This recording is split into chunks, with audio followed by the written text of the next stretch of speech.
To take up the theme of Oedipus is a heroic engagement.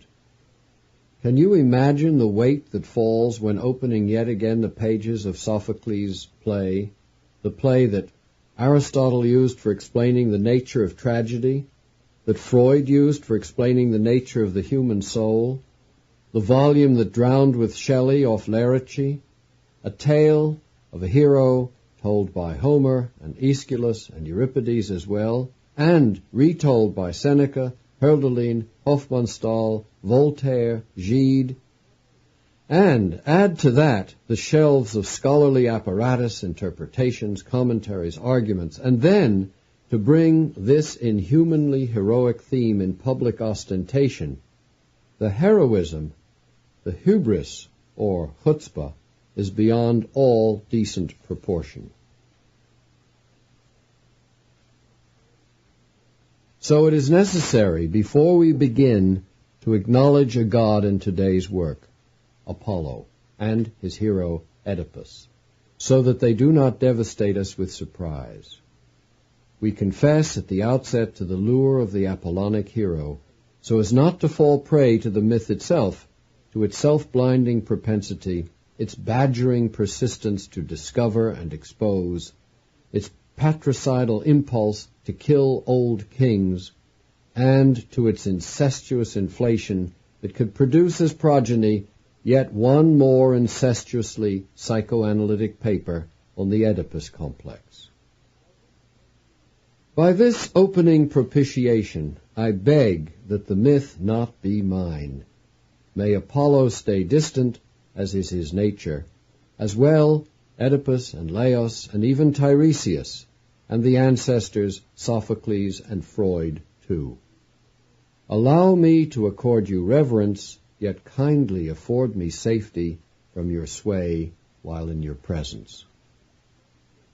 This gesture at the beginning is made in recognition of the power of myth, the effectiveness of myth, the power of myth, its reality, resides precisely in its power to seize and influence our psychic life. The Greeks knew this so well, and so they had no depth psychology and psychopathology such as we have. They had myths. And we have no myths as such. Instead, depth psychology and psychopathology. Therefore, as I've been repeating for years and years, psychology shows myths in modern dress, and myths show our depth psychology in ancient dress. The first to recognize this truth, which is foundational for modern depth psychology, was Sigmund Freud.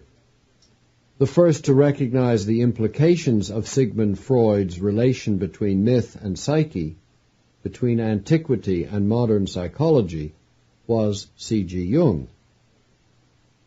Hear this passage now, which I'm going to read, and I've abbreviated it a bit, from the opening page of Jung's path-breaking work.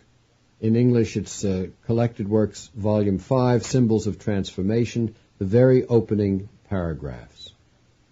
Now, this book was published in 1912. Still, Jung did not change this opening passage when he revised it 40 years later. So this is what Jung says. Anyone who can read Freud's interpretation of dreams and can let this extraordinary book work upon his imagination calmly and without prejudice will not fail to be deeply impressed at that point where Freud reminds us that an individual conflict, which he calls the incest fantasy, lies at the root of that monumental theme of the ancient world, the Oedipus legend. We suddenly, this is still Jung, we suddenly catch a glimpse of the simplicity and grandeur of the Oedipus tragedy, that perennial highlight of the Greek theater. This broadening of our vision has about it something of a revelation when we follow the path traced out by Freud. Then the gulf that separates our age from antiquity is bridged, and we realize with astonishment that Oedipus is still alive for us. I'm still reading Jung. That Oedipus is still alive for us. This truth opens the way to an understanding of the classical spirit such as has never existed before. This is Jung praising Freud. By penetrating into the blocked subterranean passages of our own psyches, we grasp the living meaning of classical civilization and at the same time gain an objective understanding of our own foundations. That, at least, is the hope we draw from the rediscovery of the immortality of the Oedipus problem. So much for Jung. Now let's hear Freud's words. Falling in love with one parent and hating the other forms part of the permanent stock of the psychic impulses of early childhood. This is Freud's description of the classical Oedipus complex. Falling in love with one parent and hating the other.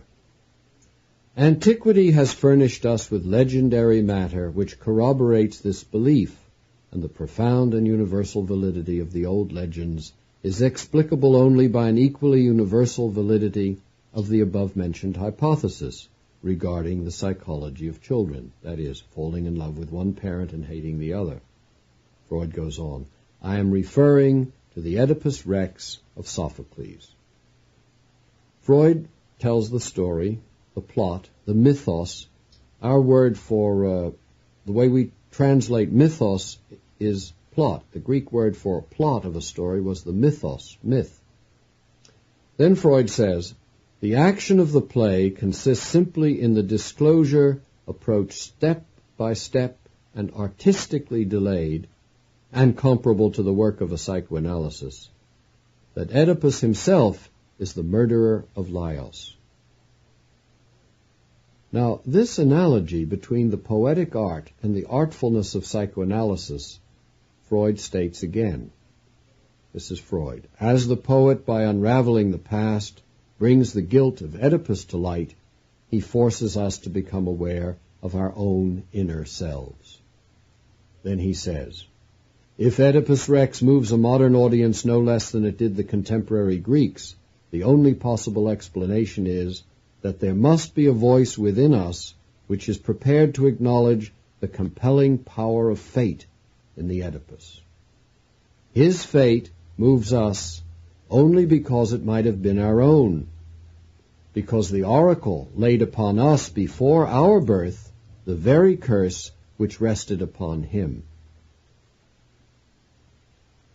These passages show that the particular myth uniting psychoanalysis with Greek antiquity is the Oedipus Tyrannos of Sophocles.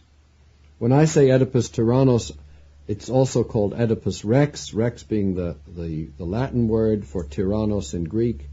So sometimes it's called Oedipus the King, or Oedipus Rex, or Oedipus Tyrannos. It is therefore inescapable. Now note, my language already takes on the Oedipus vocabulary when I say it is therefore inescapable. If we would be faithful to the project of an archetypal revisioning of depth psychology, that this Oedipus be revisited. By an archetypal revisioning, I mean tracing the imaginal roots that govern the ways psychology thinks and feels.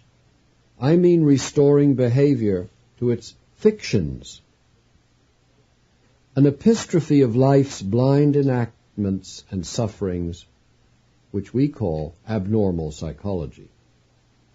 An imagining of our field and its work in terms of archai, daimones, and gods. My project of imagining follows directly from Jung's most extraordinary and foundational statement, foundational ontologically, foundational methodologically, for whatever may justly be called Jungian. And this statement is from Volume 6 of Jung's collected works, and this is it. The psyche creates reality every day. The only expression I can use for this activity is fantasy. Fantasy, therefore, seems to me the clearest expression of the specific activity of the psyche. I follow Jung here most assiduously, believing that psychology is truly psychological only when it awakens to the fantasies objectified in its observations. Analysts in practice are obliged to notice the fantasies we have in reading our patients. So depth psychology is obliged to notice its fantasies in reading its theories. A psychology that observes, reports, formulates, and explains the patient, or the psyche in large, remains like the patient who observes, reports, and explains, that is, projective, or let us say, using Oedipal language, blind, not seeing the very eye it is seeing with. Hence we turn to the bedrock of fantasies, the myths, for how else can psychology as it is now conceived awaken to itself? Now this project of mine has a heroic cast, of course, for how imagine projects except as heroic projections, redemptive, culturally liberating, yet always in service to the founding fathers by continuing their line. The project would lift or deepen human life from its horizontal wanderings and labyrinthine riddlings always to something more than human, at times animal, at times alchemical, at times cultural, at times mythical. It would restore to insight its origins in the epiphanic, even theophanic moment, the presence of the gods, authenticating interpretation with the truth of beauty and the sudden joy of recognition. Because that's the important thing, that why do certain interpretations suddenly seem true and feel very beautiful and give us joy? It's because there's something divine being released by the interpretation. That's what I mean by epiphanic or theophanic. Indeed, the thrust is heroic because it is so fiercely anti-humanistic, as if parented by a divinity and with a desire to return all things to that divinity, yet just as equally heroic because the other parent is humanly mortal, naive, foolish, anchored in the ordinary world of community, and polis. So we shall be continuing the line of Freud and Jung, drawing further parallels between myth and psychoanalysis. And we shall try to go beyond Freud's concentration on incest and parricide, killing the father, which narrowed Freud's insight. Because that's what Freud's main focus was on, was incest and killing the father. Our first aim is to unearth other relevances for depth psychology in the Oedipus story, for that is where the theater of Oedipus continues to be performed, in the consulting room. Freud, as you all must know, has been attacked for reducing the noble Greek notion of heroic destiny to the banal intimacies of family. To Fliess, Freud wrote, "The Greek myth seizes on a compulsion, which everyone recognizes because he has felt traces of it in himself. Every member of the audience was once a budding Oedipus in fantasy." That's a lovely little letter from Freud. The Greek myth seizes on a compulsion which everyone recognizes because he has felt traces of it in himself. Every member of the audience was once a budding Oedipus in fantasy.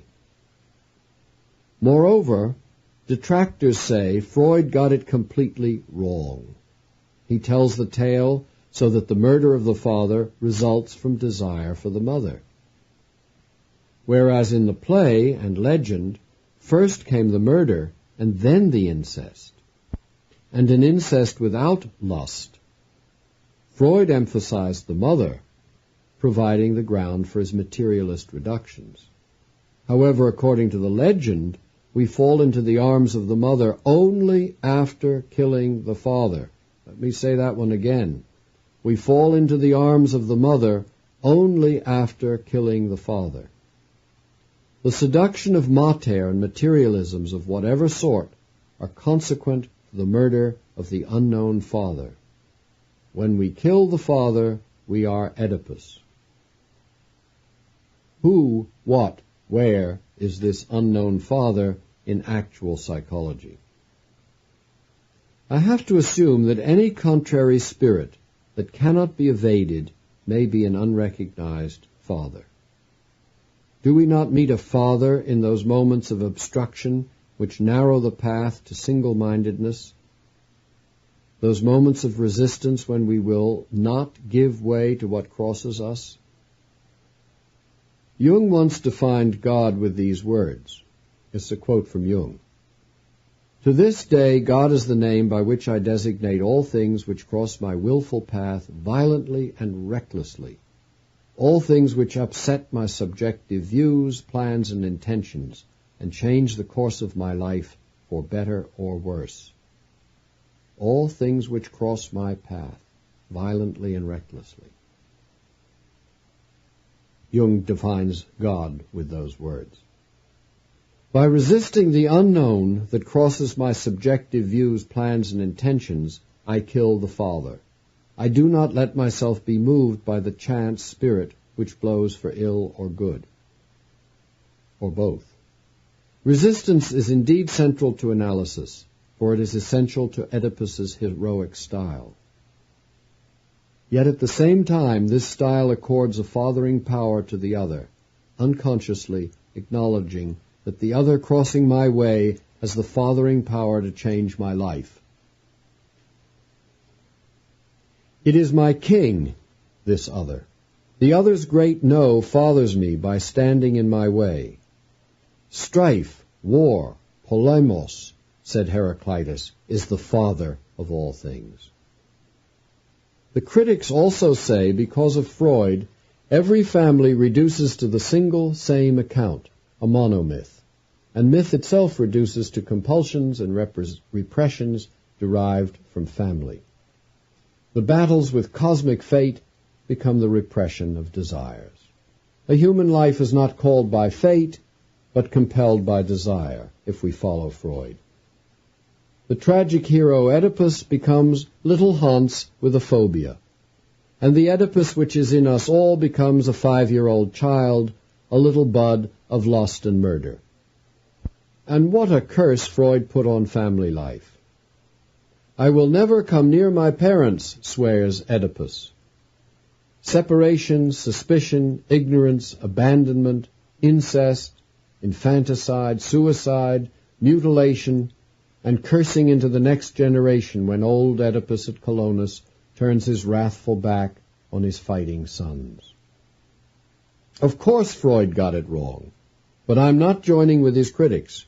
Freud got it wrong because it is the genius of psychology to get it wrong, to disturb, pervert, dislocate, misread, so as to lift the repression of the usual sense.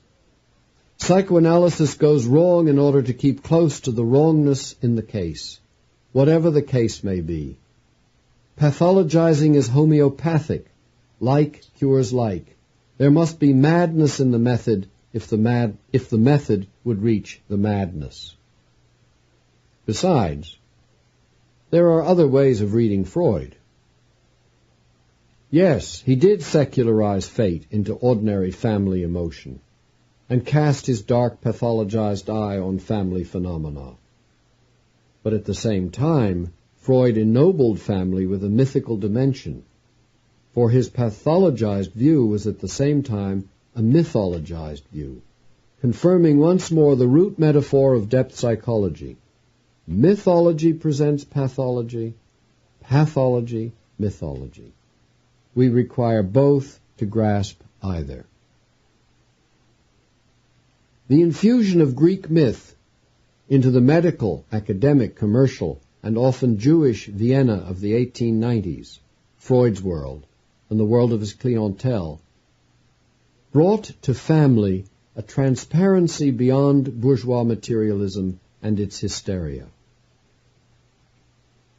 While Oedipus collapses into Hansi down the street, there glimmers through little Hans, the little ordinary bourgeois boy that each of us is, the radiance of Oedipus, Sophocles, Greece, and the gods. As Freud says, Hans was really a little Oedipus who wanted to have his father out of the way to get rid of him, so that he might be alone with his handsome mother and sleep with her. Quote from Freud.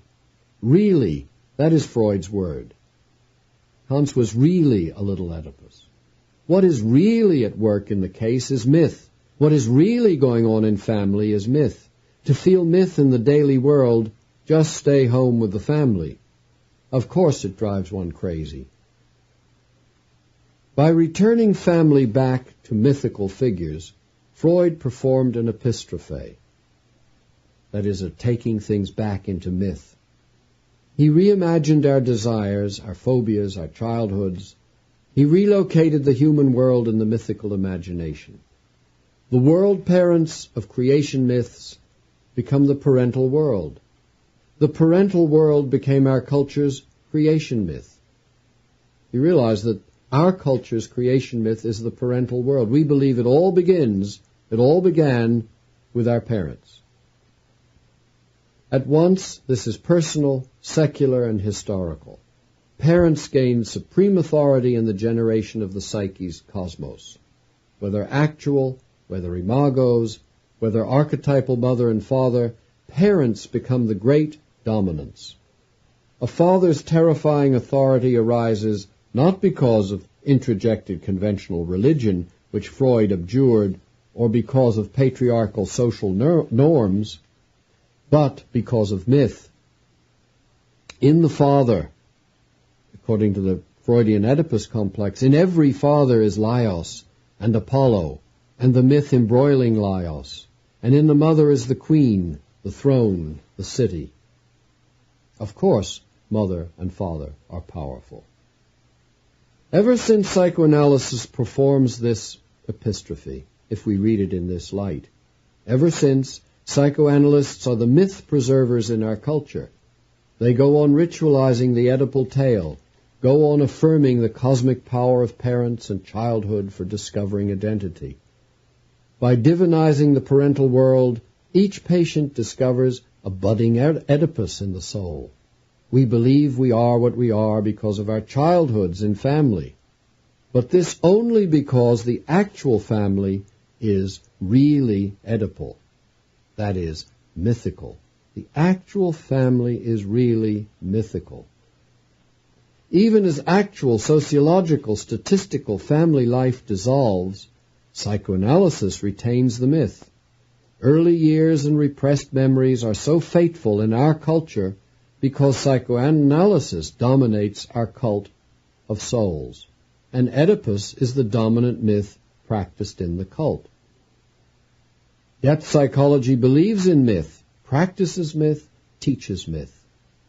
That myth hides from recognition and lies disguised in literal and secular case histories. Now let me say that one again.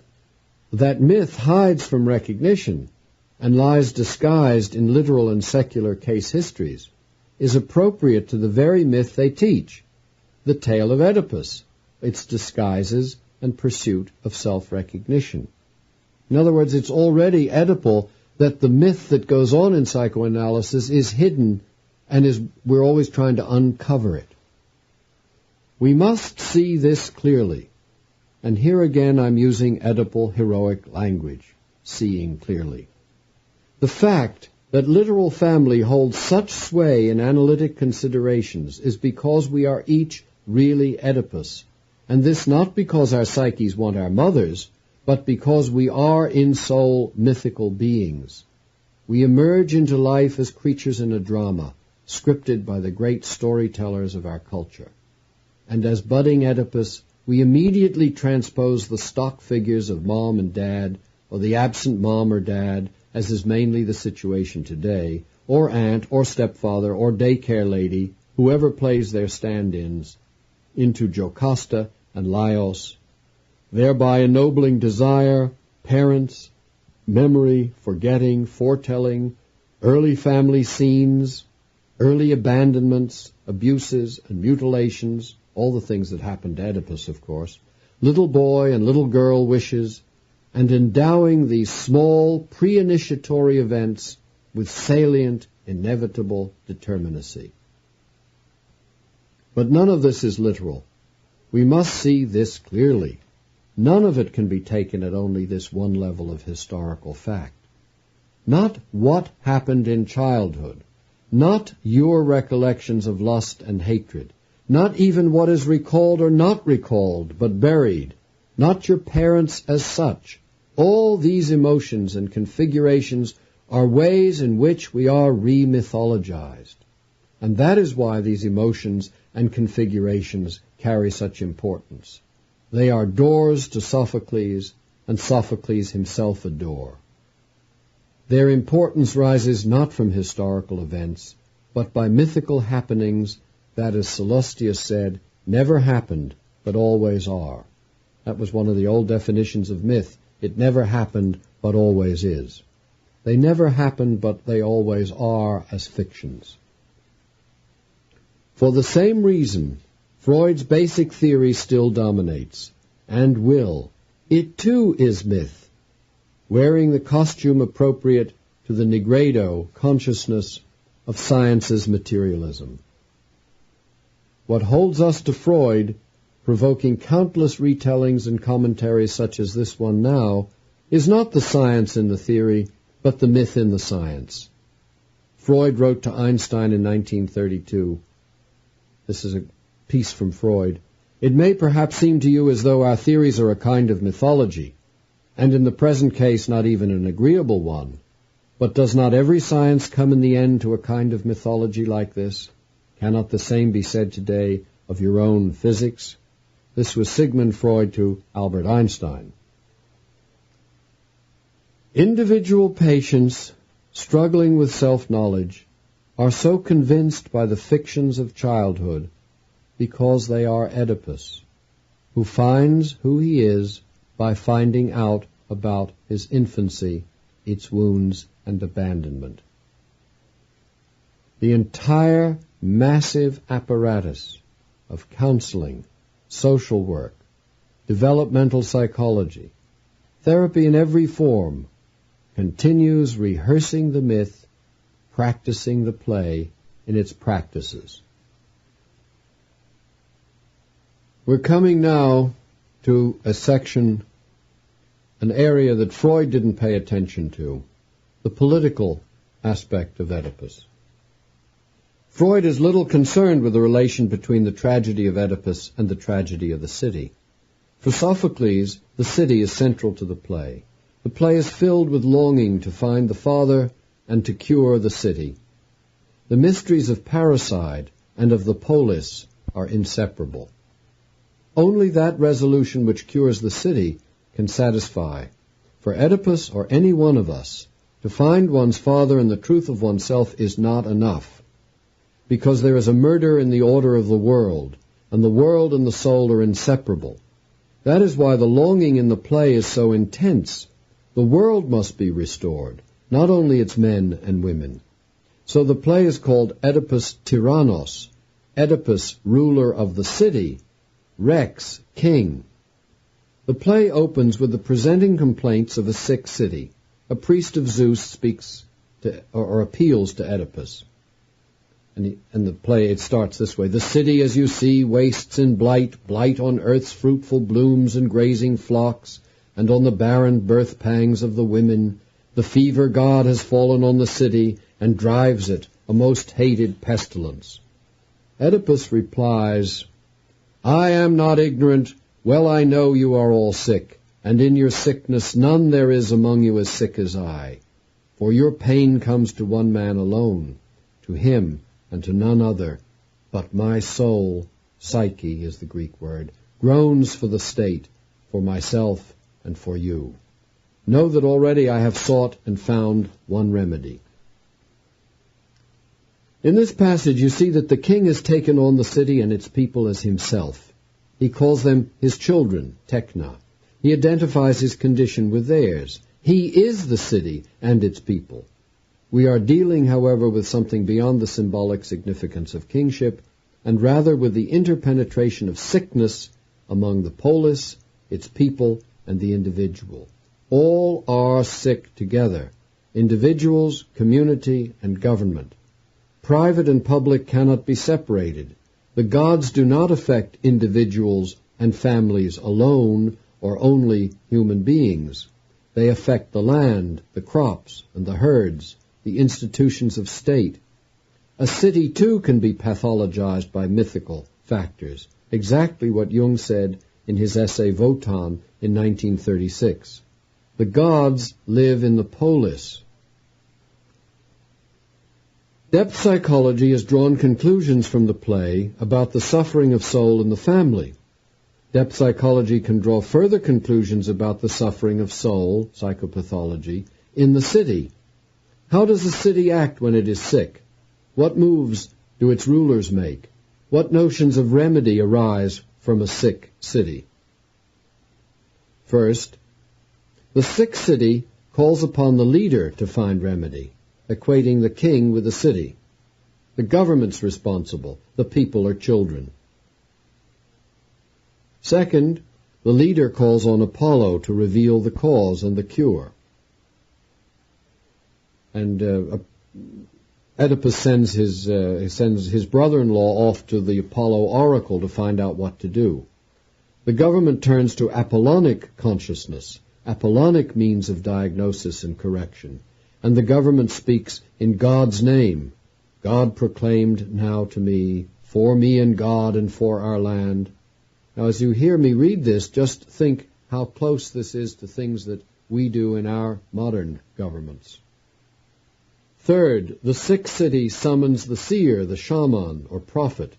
Today we'd call him an expert, for clearly seeing the nature of the ills.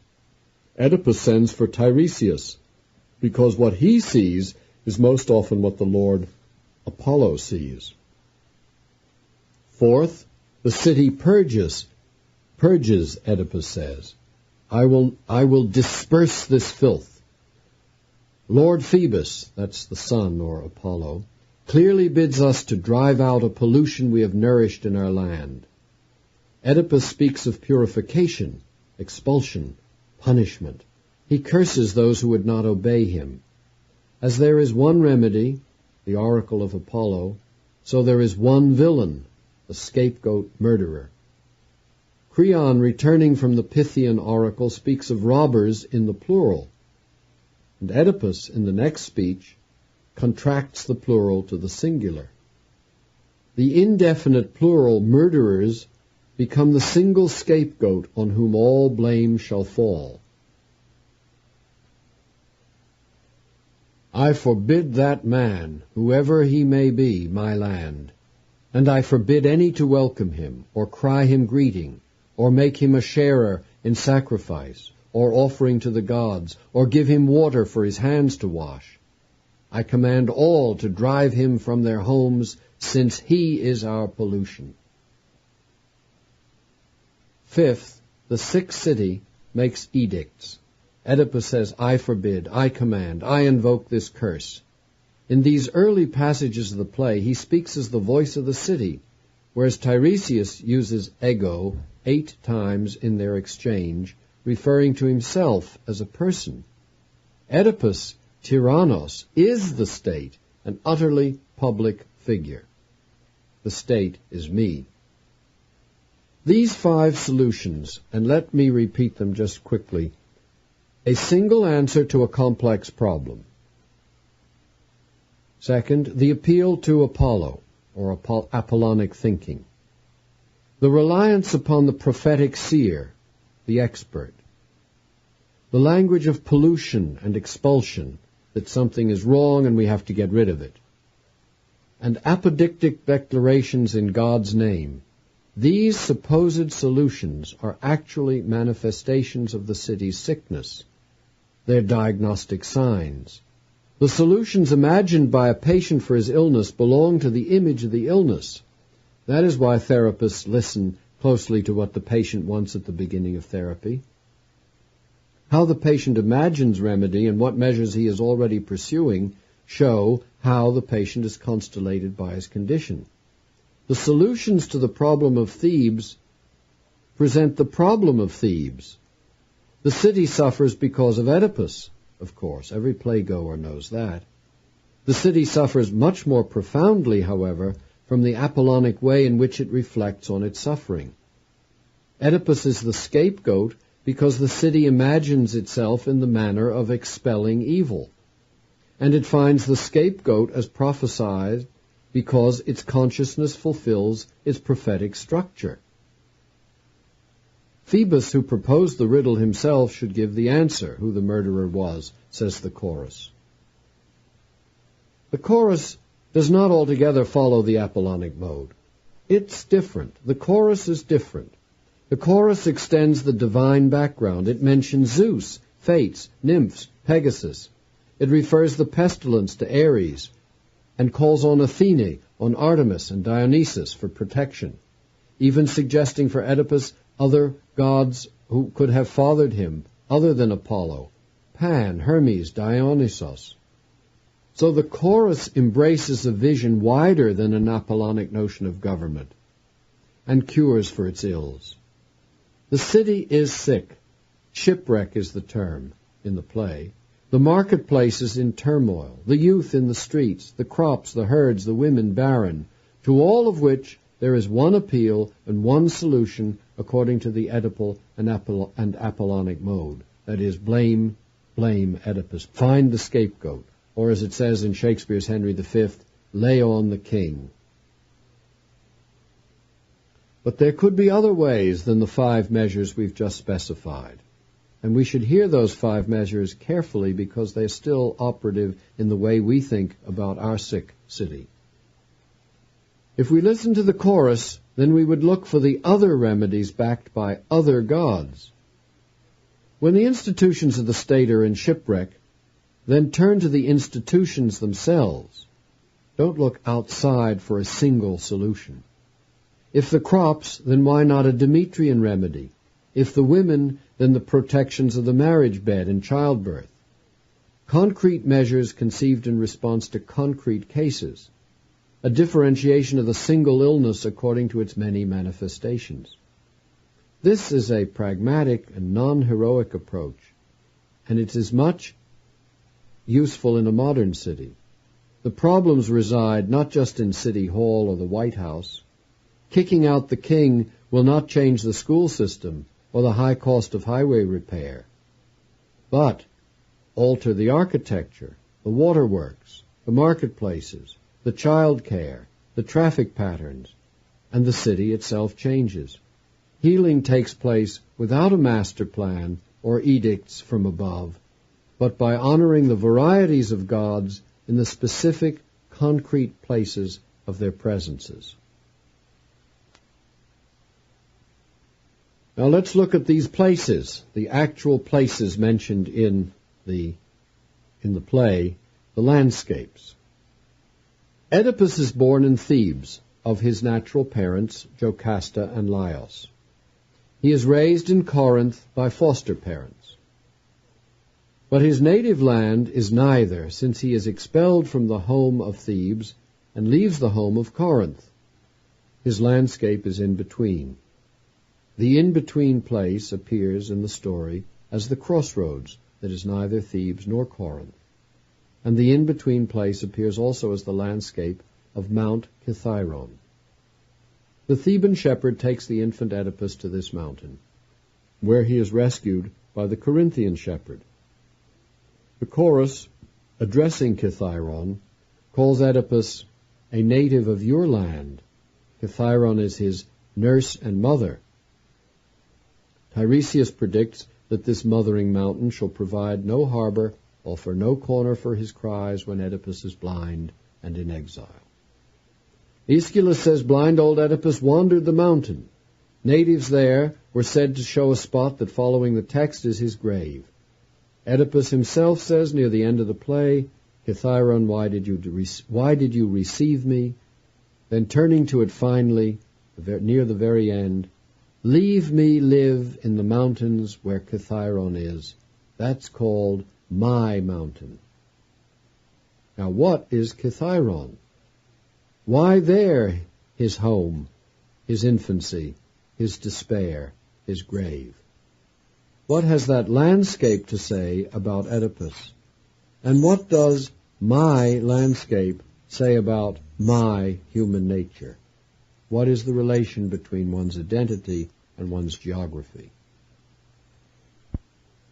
There are many stories told of the mountain by mythographers from Pausanias through Carnegie And it is probably appropriate to mention again the extraordinary service Karenyi performed, collecting the tales and their depictions on vases and graves and retelling the stories. Kithiron is a wild place, a killing field, rugged and rocky, even if rich and moist and grassy on its lower slopes. The lion that Hercules first killed and whose skin he wore may have come from here. Tiresias saw the coupling snakes on Kithiron, killing one, and was cursed to lose his sight therefore. Another murderous snake story says the mountain is named for a youth who rejected the seductive appeal of the fate to Tisiphone, a fate who instigates men to kill each other. She killed him with one of her poisonous serpentine hairs. Brothers with brutal histories give names to this pair of mountains, Kithiron and Helicon.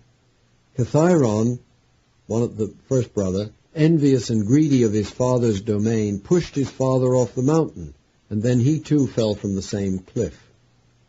Deep, incestuous passions haunt this earth. Zeus and Hera there consummated that sacred and incestuous wedding. On this mountain Pentheus followed the troop of Dionysus, and there on Kithiron he was torn apart by the Maenads, among whom was his mother.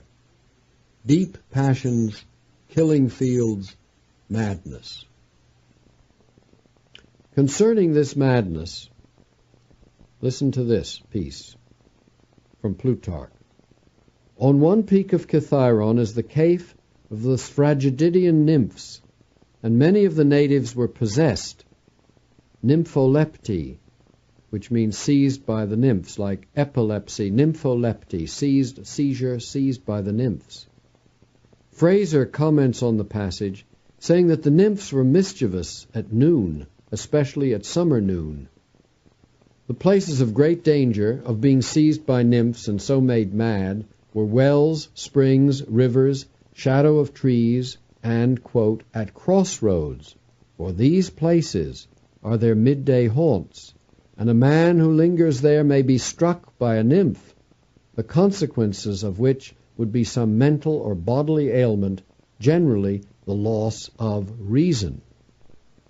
Fraser goes on referring to another sanctuary of nymphs, where to cure such cases, quote, it is customary to prepare and place at a spot where 3 roads meet, crossroads, tree strata, place at where 3 roads meet some bread, honey, milk, and eggs to appease these nymphs. The plot thickens. As with Sophocles' play or Freudian analysis, we begin to detect a repressed or forgotten clue. Again, the Oedipal imagination catches us as we're writing about it, talking about it, in its atmosphere. Our very way of pursuing the topic seeks to bring to light the buried real story. And the clues are so evident, for Laios' route lay hard by Mount Kithiron, a narrow crossroad, says Karenyi. Neither would give way. A violent fight. Son kills father.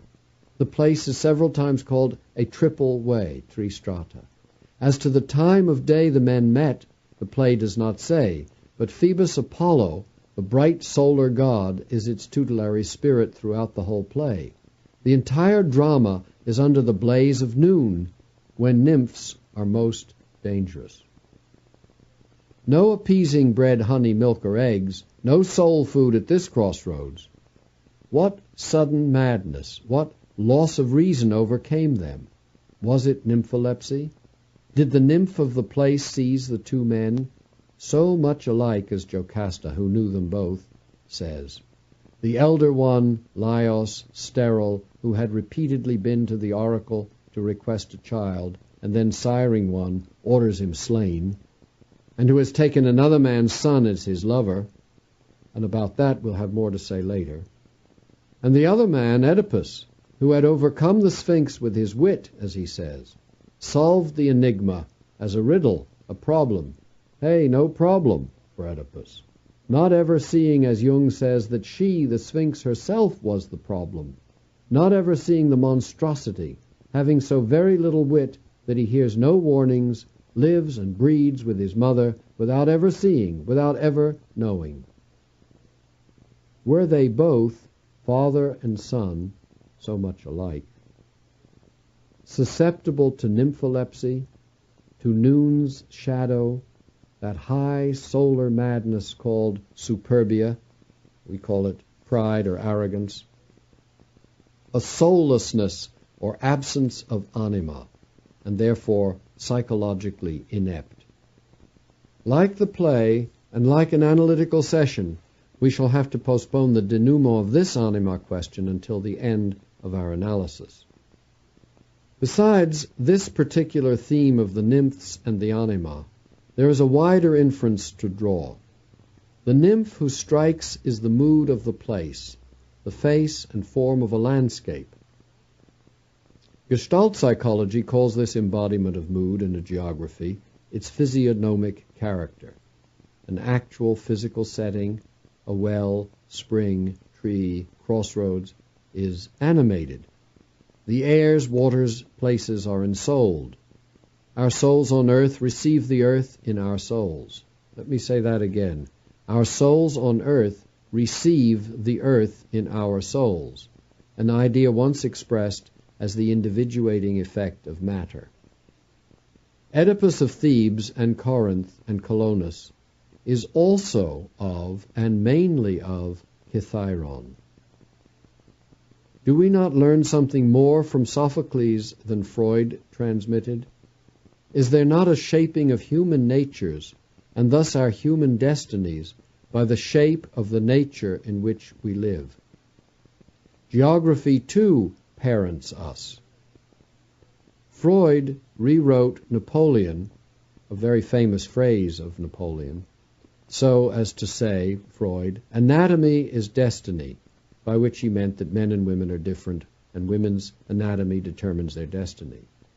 But Napoleon's original phrase, which Freud rewrote, geography is destiny, is today perhaps even more psychological. What we do for and with and to this nature, how we live our ecological life, affects the soul's animal, vegetative, and mineral substance. Ecological life is also psychological life. And if ecology is also psychology, then know thyself is not possible apart from knowing thy world. Freud says, the oracle laid upon us before our birth the very curse which rested upon him. The Oedipus complex pre-exists our birth. I suppose Freud to mean it is archetypal. In Oedipus's own case, a curse was already on his father, Laios, that he would be killed by his son. The tragic career that leads Oedipus and Laios to the crossroads, and the subsequent tragedies to all, Jocasta, their sons, Creon, Thebes, begin in the father's fear he will be killed by his son. So Laios, to avoid the oracle, pinions the boy-child's feet, and he is exposed on Kithyron. To save his own life, Laios orders his son's death. The plot begins in infanticide. Parricide, killing the father, is a consequent. In fact, Oedipus left Corinth so as not to kill his father, but Laios wished to kill and tried to kill his son. Freud emphasizes parricide, both in regard to the Oedipal urge and to the primal horde, where sons kill the father. He says less about infanticide, about fathers killing sons. This desire in the father to kill the child we ignore to our peril, especially since psychoanalysis descends from fathers. If this myth is foundational to depth psychology, then infanticide is basic to our practice and our thought. Our practice and our thought recognize infanticide in the archetypal mother, its desire to smother, dissolve, mourn, bewitch, poison, and petrify. We talk of the Great Mother with those kinds of words. We're aware that inherent to mothering is bad mothering. But what about fathering? Fathering, too, is impelled by its archetypal necessity, to isolate, ignore, neglect, abandon, expose, disavow, devour, enslave, sell, maim, betray the son. Motifs we find in biblical and Hellenic myths as well as folklore, fairy tales, and cultural history. The murderous father is essential to fathering, as Adolf Guggenbühl has written. The cry to be fathered, so common in psychological practice, as well as the resentment against the cruel or insufficient father, so common in feminism, whether as a cruel or insufficient ruler or teacher or analyst or institution or program or corporation, patriarchy or God. This complaint idealizes the archetype. The cry and the resentment fail to recognize that these shadow traits against which the son protests are precisely those that initiate fathering. This because, first, they kill idealization. The destructive father destroys the idealized image of himself. He smashes the son's idolatry. Wherever we idealize the father, we remain in sonship. Let me say that one again. Wherever we idealize the father, we remain in sonship, in the false security of a good ideal. A good model, whether it's a kind analyst or a wise guru, generous teacher, or honest chief, holds these virtues of kindness, wisdom, generosity, and honesty fixed in another, projected outside. Then instead of initiation, imitation. Then the son remains tied to the persons of the idealized figure. Keats, for instance, whose father died when the boy was 8, said that he who would create, let us say father, must create or father himself. This seems to happen naturally, for the broken ideal does not simply disappear. It lives on like an aura, like an inspiration rising up from mourning the father's corpse. He is gone. He never really was, or he was rotten.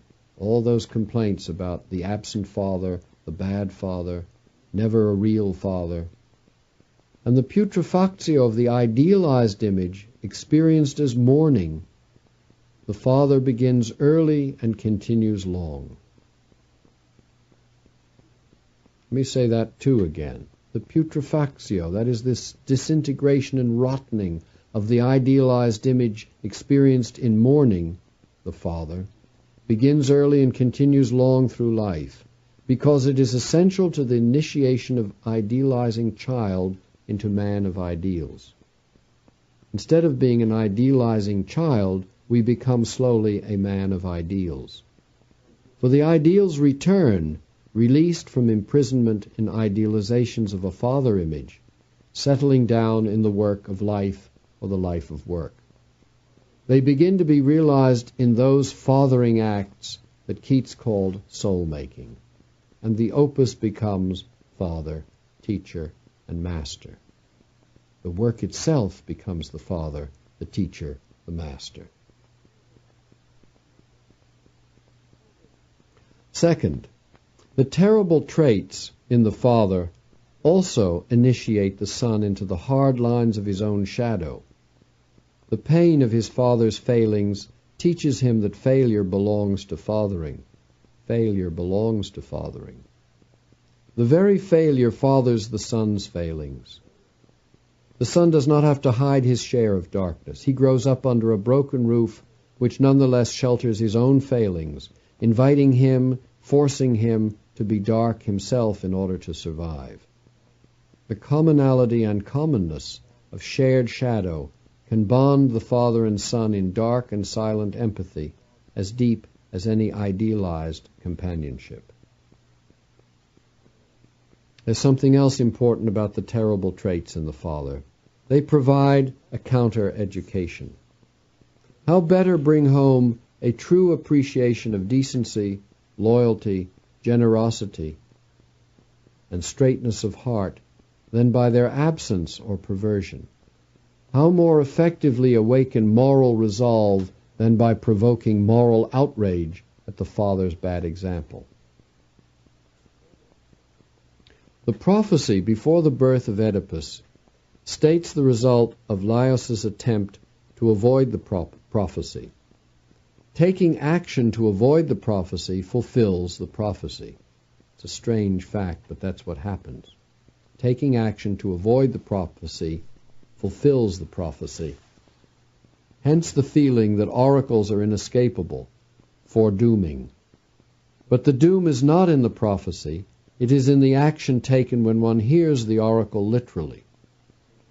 Now this is all very important. Laios hears literally, and so literally tries to kill his son, so that literally he is killed by his son. Laios is cursed not by the oracle, but by the literalism of archetypal pronouncements. Prophecy is a forthtelling, to use David Miller's term, stating in dark speech what is archetypally present as a dark potential, and which may become acted in the day world in time. Only then does forthtelling become foretelling, because the word prophecy actually means telling forth, saying it like it is, not saying it like it will be. By this I'm not saying what Laios should have done. We do not read a myth to correct it, to fault its figures.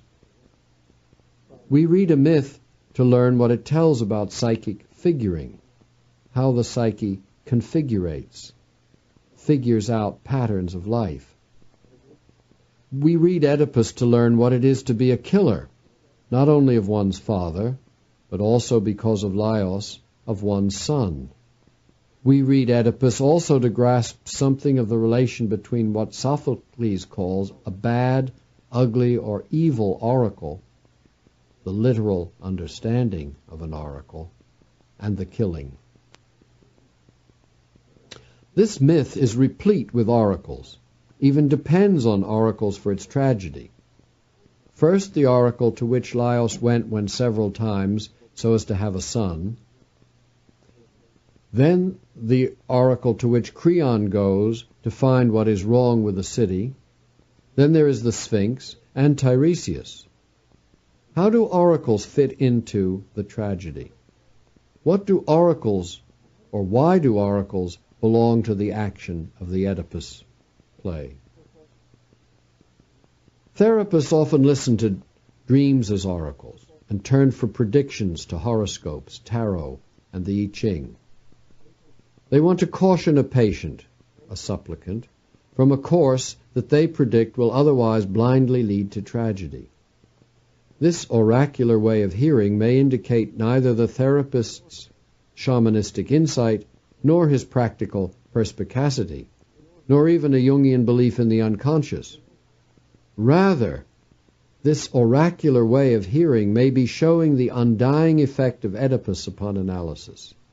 When Oedipus comes, or with Oedipus come, the foreboding feelings of tragedy and the searching blindness, the blind search for a way out. The oracle says, I will kill the father, so I'll get out of Corinth. The city is sick, so I'll drive out the culprit. In the heroic ear, the message is clear. Apollonic clarity, Apollonic oracles, Apollonic anxieties. The oracular approach would ward off, with its literalism, the tragedy that its literalism predicts. I'll say that one again. The oracular approach would ward off with its literalism the tragedy that its literalism predicts. That is, the oracular approach to the psyche defends against its measureless depths with literalist measures. Because the forebodings of incurable tragedy, suicide, homicide, psychosis, cancer, those feelings that arise during analysis, those feelings of something bad's going to happen, belong to the myth of analysis. These fantasies remain an inherent part of its feeling. They are themselves incurable because they reflect the tragedy in its depths. Both Freud and Jung remain true to this tragic sense. Neither attempted to cure analysis of its tragic component. They incorporated the telling into their theory. Theory is therapeutic because it embraces tragedy, whether as shadow and evil in Jung, or as the foreordained and inescapable Oedipus complex itself. Laios and Oedipus share more than Jocasta and the throne of Thebes. Father and son share a literalist psychology. Jocasta says Oedipus resembles his father. This is why they must oracularly meet at the crossroads and act the oracle literally. Both take oracles literally. The father abandons his son, the son flees from his assumed father in Corinth. Both actions aim not to fulfill the oracle, in fact they try to avoid the oracle, yet thereby they rush headlong into fulfilling it. Neither reflects the darkness in divine speech. They hear language in the same straight way. They are locked in tragedy and act the darkness as if both heroes were missing anima, unaffected by psychology, by which I mean Greek psychology, in the tradition of Heraclitus, who says how to read and hear oracles, and not literally. Oedipus had an early chance with the Sphinx to practice the psychological ear. He heard the Sphinx, however, as a riddle, setting him a problem. He heard with a heroic ear. I stopped her mouth. I solved the riddle by my wit alone. These are sentences, he says. In this passage, he intensifies his heroic stance by speaking of himself as ego. Stopping the mouth of the Sphinx, another way of stopping his own ears, is the signal deed for which the chorus praises him in the very last verses of the play. The lines are, Behold this Oedipus who solved the famous riddle. Enigma was your mightiest man. Riddle, the Greek word was enigma, or we say enigma. For the mightiest man, an enigma becomes a problem to be solved, vanquished. Yet an enigma, as Marie Delcourt notes, refers to all things with a second sense. Symbols, oracles, Pythagorean wise sayings. An enigma is like a mantra or a koan or a Heraclitean gnomon to carry with one and learn from. Sphinx as an emblem on a gemstone or mounted upon a pillar to be regarded, not shattered at the bottom of a cliff. Commentators often point out that Oedipus did not hear Jocasta, Tiresias, or the herdsman's warning him to leave off his single-minded pursuit. More important, Vernon says he did not hear the secret discourse at the heart of his own discourse. That is his tragedy, not hearing the second sense. Literalism. Perhaps literalism is at the heart of tragedy itself. No literary genre in antiquity, in fact, uses so abundantly as tragedy expressions of double meaning, and Oedipus Rex includes more than twice as many ambiguous forms as the other plays of Sophocles. Ricoeur says, Sophocles' tragedy reveals, in the work of art itself, the profound unity of disguise and disclosure. But the hero hears only half, intolerant of ambiguity. He takes disguise literally as concealment, and so insists upon literal disclosure as revelation. You see, Oedipus goes on and on and on pursuing to find out who it was, who is the scapegoat, all the while not hearing inside what he's saying that it is about himself. Oedipus did have a second ear, which opens after blinding at Colonus, but already in the first play, in the Tyrannos, he can hear otherwise. Right in the mathematical middle of the text, at its hinge, Oedipus tells that back in Corinth a curious chance befell me. Curious indeed. There was a dinner, and at it a drunken man accused me in his drink of being a bastard. This thing rankled always. That's right in the middle of the play. This comes out. He had begun to hear of himself differently, and it goes on echoing. An ambiguous Dionysian element is at work unconsciously, much as it was at his conception. For let us remember, Laios conceived Oedipus at night while drunk. There is another fathering spirit in Oedipus's nature, like the mothering mountain Kithyron, a Dionysian place too, which resonates within and undoes the relentless course of his heroism. If we imagine a second sense in the oracle, then Laios might have heard, "Watch your son deeply, study his heart, grasp his ways, for he has the potential for your end. He is the one who can show how your life ends, the ends of your life." The son offers another way than the father's. The son is the ruling mind's potential for a second sense. He is the next generation, a generative understanding beyond the literalism of a king's kind of consciousness, which hardens into single meanings when the bounds of any kingdom are defined, uniting into one dominion, land, state, people, king, tyrannos, the tyranny of unity. So Laios puts the son away, as Sophocles phrases it. Oedipus put the Sphinx away, too, for that's what heroes do. They take action against the curses, monsters, evils that are necessary for their action. What's a hero without an evil empire to oppose? Curses, monsters, evils become problems, which have no second sense. But there is no away, no permanent place to put a psychic content, as Freud said.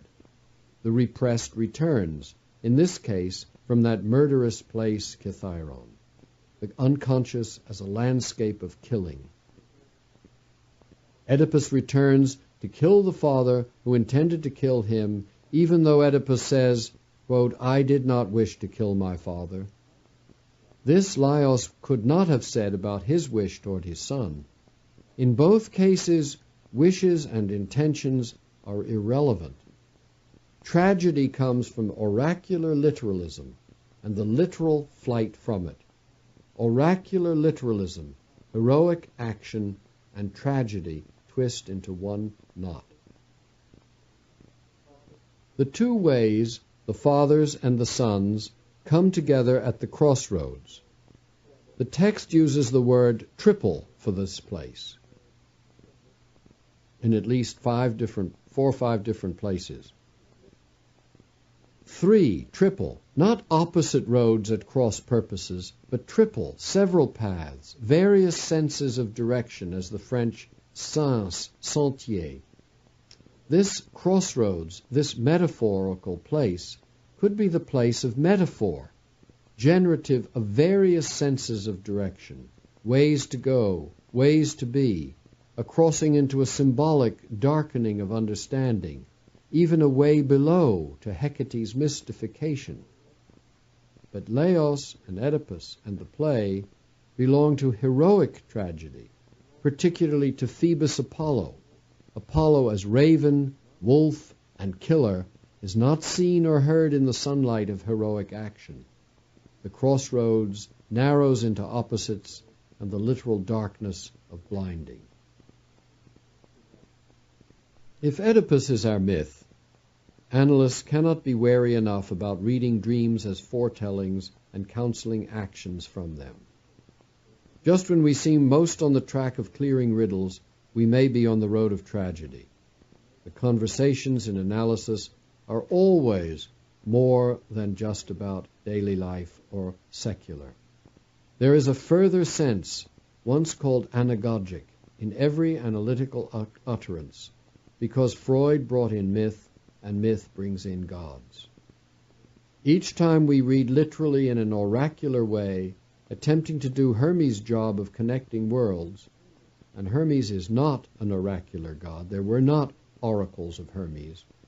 Whether we call these worlds life and dream, that is, trying to make connections between life and dream, inner and outer, objective and subjective, psyche and reality, every time we try to do this, we follow Laos. We have lost the second sense in the literalism of the attempt.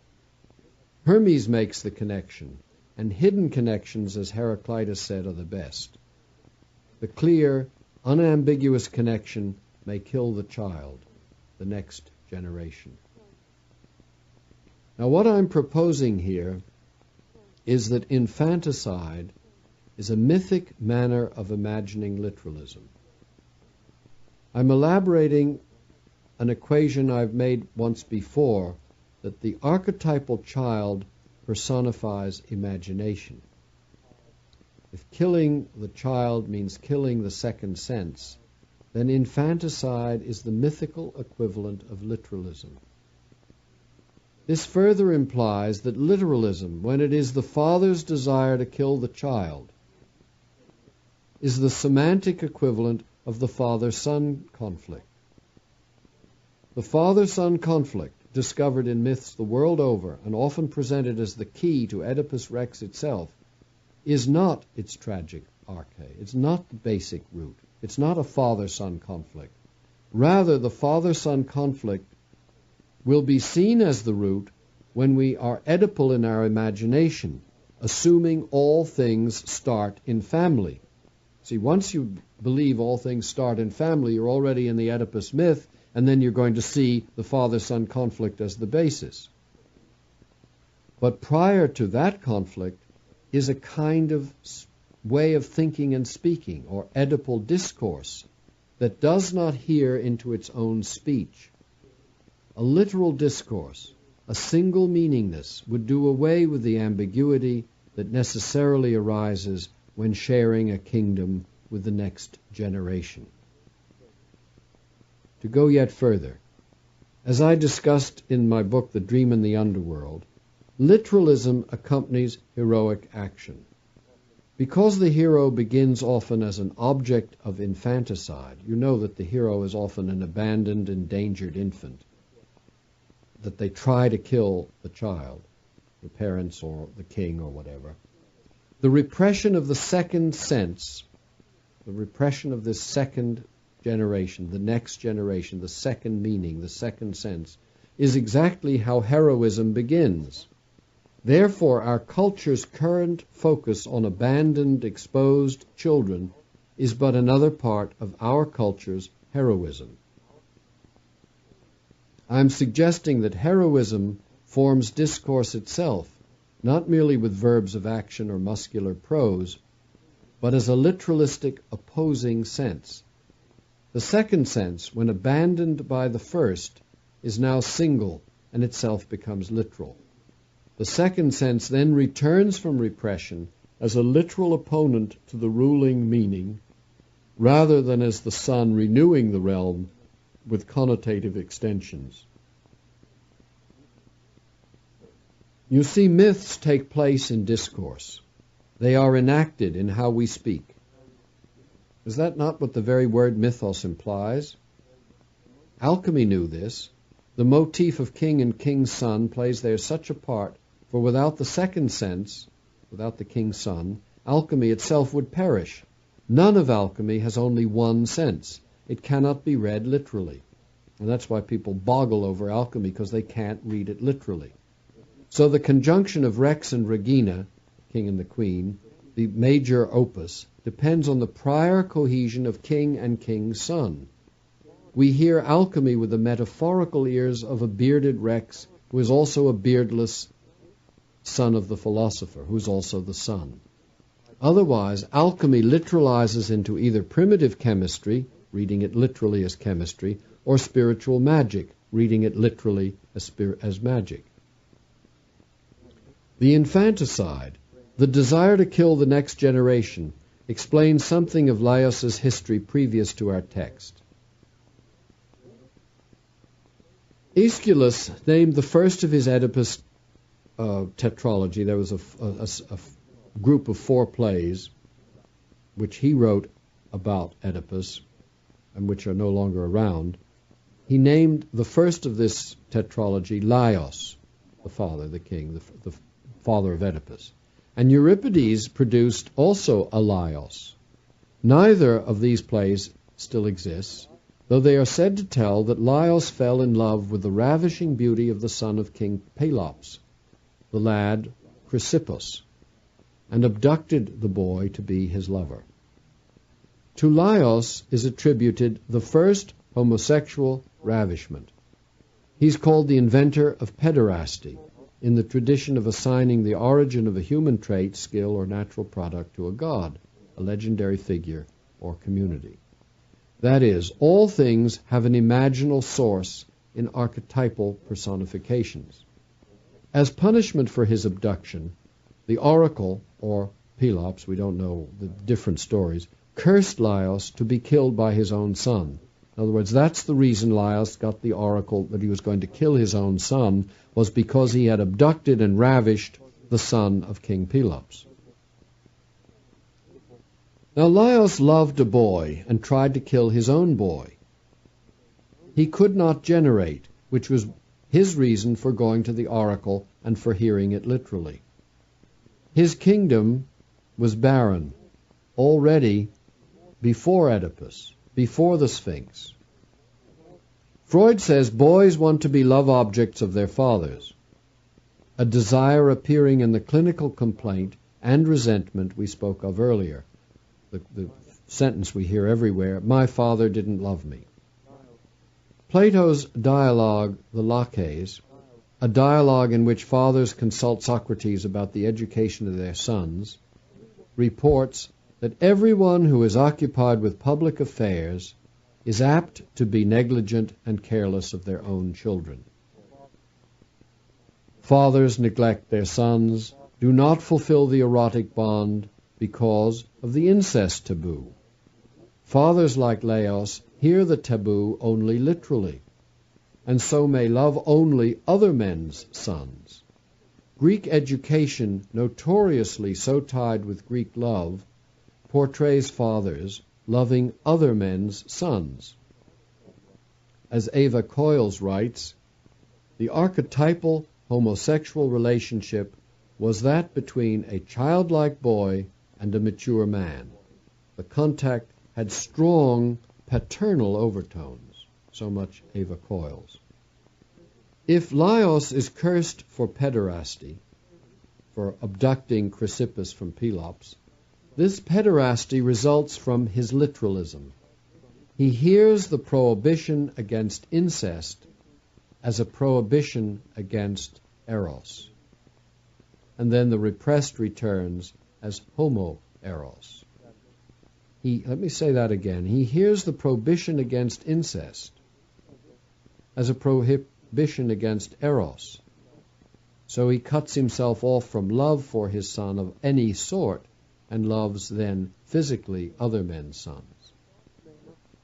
The father may not, dare not, cannot love his own son as his son would ideally be loved, not only because of the incest taboo, not only because of the public preoccupation of fathers, as the Laches says, not only because the second sense is death to the tyrannic king. There is yet another reason shown by Laios. In fathering lurks infanticide. In fathering lurks infanticide. The father avoids or neglects his son because of the archetypal urge to kill him. If Oedipus is our myth, then Laios plays a part in it. To come close in love between fathers and sons also brings murder near. That cry for father, for a first principle, a creation myth, a roof that guarantees, an altar with sustaining presence, a base, a rock, a pillar, platform, sheltering portal, a bright good sky, land of one's fathers, patrimony, inheritance, endowment, that cry for substance and structure to found one's spirit and protect one's life, that cry for a fathering God can never be fully satisfied because father brings murder near. Eloi, Eloi, Lema sabachthani, Mark 15:34, Jesus' last cry, is indeed the archetypal cry of sonship, witnessing the truth of the murderous father. My God, why hast thou forsaken me? The killing father, whether repressed, enacted, or sublimated, permeates the psychoanalytic movement, obsessing Freud too in regard to his pupils and to the second sense, the next generation, brought to the sons, or brought by the sons, to analytic theories. The murderous aspect continues on in each analysis, even if euphemistically named negative transference and countertransference, or resistance, aggression, hostility, or rage. And it appears among the schools of analysis as violent revisionism and bitter orthodoxy. Scapegoats, expulsions, pinioned feet, sterility, narrowness at intersections, and oracular readings which curse the other by discovering what is truly wrong with the other. All this keeps the configurations of Laos very present in our field. Psychoanalysis walks in its own shadow and perpetuates the shadow of its tragic myth. I'm very happy to record this talk for Spring Audio. I delivered it first, the Oedipus Revisited, at the last old Eranos meeting in Ascona, Switzerland, on a summer morning, just as a huge dark thunderstorm struck. Everyone was assembled in the room. We were by the lake, and there are terrible summer storms there that come up towards the end of August. And just as I was about to begin, or had already begun, one of these tremendous storms struck. And right with the opening sentences, lightning hit the lake, and there were blinding flashes and peals and crashes of humongous thunder, an incredible setting for both the opening of this lecture and for the death of old Oedipus at Colonus at the end. And since then, the lecture, I've given this lecture in Santa Barbara, in London, England, in, in Virginia Beach. I don't remember all the other places. It has been published in the Eranos Jahrbuch number 51, I think, I'm not sure of the number, and by Spring Publications, in a book together with essays by Carl Karenyi on Oedipus' figure in European literature. So the book and this tape complement each other. The book and the tape complement each other. And so now let's go on with Oedipus Revisited. Our route has passed dangerously close to the Sphinx. Was Freud wrong about Oedipus or right? As if like a hero we had to choose. We're still in Sphinxian territory, though. I think we now can see why the riddle appears. We've been misled by the intentional fallacy, misled into reading Freud according to his intentions. You see what I mean? Freud intended to establish that the core complex of every analytical drama is Oedipal. I mean, that was Freud's intention with his idea of the Oedipus complex, that the core of every analytic session, every analytic drama, everybody's basic psychology is Oedipal.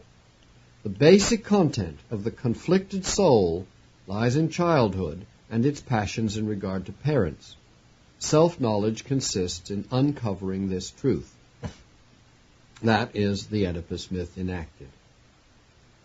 Uncovering this truth, that your basic existence and the basic problems of your soul lie in childhood, and who you really are depends on your early years and so on. So we've been misled in following Freud's belief that the contents of the myth are the essentials of analysis. We have been driven either to accept that we, like little Hans, are really Oedipus, thus proving that this Oedipal core is universal, or we have to reject this core content and say, no, that's not the truth, thereby seeming to be free of Freud and Freudianism. See, that's this opposition. Is Freud right? Is Freud wrong? But it's not the contents of the myth that keep analysis Freudian. It is the method. Analysis is Oedipal in method. And by method I mean inquiry as interrogation, consciousness as seeing, dialogue to find out, self-discovery by recall of early life, and the oracular reading of dreams.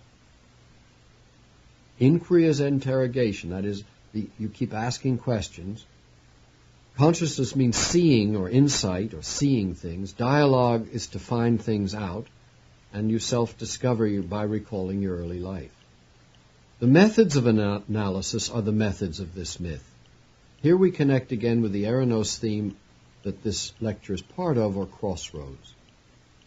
The Greek word for the road is hodos, from which we have method, meta hodos, hodos, road.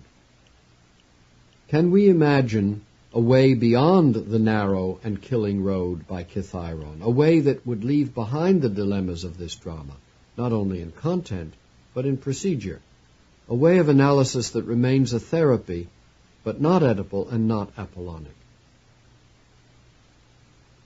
Some years ago at Eranos, I tried to find another road. I turned to Dionysus and to Hades, suggesting another post-Apollonic consciousness. And earlier, I'd also suggested Psyche and Eros as the myth of analysis. But all along, to my own ignorance, I remained Oedipal. I was still blind to the overriding importance of method, that the deepest myth of any analysis lies in its methods. And so Jung, too, doesn't offer a way out. The 1912 passage which opens Symbols of Transformation, which I quoted at the very beginning, pays tribute to Freud and Oedipus in order to leave Freud and Oedipus. But in order to leave Freud and Oedipus, Jung introduced many new methods in amplification rather than association, and synthetic and prospective understanding, and typological relativity, and the chair rather than the couch, and 1 or 2 hours rather than 5, and so on and so forth. Nevertheless, the myth of Oedipus remains in the meta hodos, the main line of Jungian analysis. Becoming conscious through insight, a journey to self-knowledge, dialogue with wiser Teresian figures, consciousness as self-awareness, dream as oracle to be interpreted. Maybe I need to demonstrate more fully what I mean by myth in the method, and why analysis remains Oedipal because of its methods in actual practice. Now, to do this, let's turn once more to Freud. Freud as a practicing analyst talking with a patient. The patient is again little Hans. One of Freud's pupils then was the father of this boy. The mother too had been analyzed by Freud. The father recorded the little boy's fantasies, anxieties, behaviors, and remarks, and also what he, the father, also the mother, replied. All this was recorded. It was a long diary, verbatim, over many months. Freud consulted regularly with the father, seeing the actual boy only once. Did you get that? Seeing the actual patient, the actual boy, only once. And this is Freud's famous case history about little Hans. Phobia in a 5-year-old boy, I think it's called. Freud analyzed this case, foundational for the field of child analysis at one remove. His clarity about the child psyche comes from an Apollonic distance. Now, we listen in on Freud's record of what that one conversation when Freud saw and spoke with the boy. Father and Hans together come to the doctor. Now, I'll abbreviate this just a little bit. That afternoon, the father and son visited me. The consultation was a short one. His father opened it by remarking that in spite of all the pieces of enlightenment we had given Hans, his fear of horses had not yet diminished. As I saw the two of them sitting in front of me and at the same time heard Hans's description of his anxiety horses, a further piece of the solution shot through my mind. I'm reading directly from Freud now. I asked Hans, jokingly, whether his horses wore eyeglasses. Here Freud is referring to the blinders of which Hans was particularly afraid. To which he, Hans, replied that they did not. I then asked him whether his father wore eyeglasses, to which, against all the evidence, he said no. I then disclosed to him, now get this, that he was afraid of his father precisely because he was so fond of his mother. Long before he was in the world, I went on, I had known that a little Hans would come in who would be so fond of his mother that he would be bound to feel afraid of his father because of it. Freud concludes the paragraph by recounting a little scene between father and son prior to their consultation with him. And the next paragraph opens with this amazing sentence. "Does the professor talk to God?" Hans asked his father on the way home, "as he can tell all beforehand." Freud goes on, "I should be extraordinarily proud of this recognition out of the mouth of a child, if I had not myself provoked it by my joking boastfulness. From the date of this consultation, I received almost daily reports of the alteration in the little patient's condition. It was not to be expected that he should be freed from his anxiety at a single blow by the information I gave him, but from that time forward he carried out a program which I was able to announce to his father in advance." End of Freud's statement. Does the professor talk to God, as he can tell all beforehand? Spricht denn der Professor mit dem lieben Gott, dass das alles vorher wissen kann? The case of little Hans is not only the first analysis of a child, it is the first analysis by a child. For Hans sees through the professor's clothes, laying Freud's case bare. Freud believes he sees into Hans, past and future. Before Hans was born, he loved his mother, and soon after the information I gave him, Hans could carry out a program which I was able to announce to his father in advance. But Hans sees through to Freud's essential nature, Freud's Moses beneath the beard.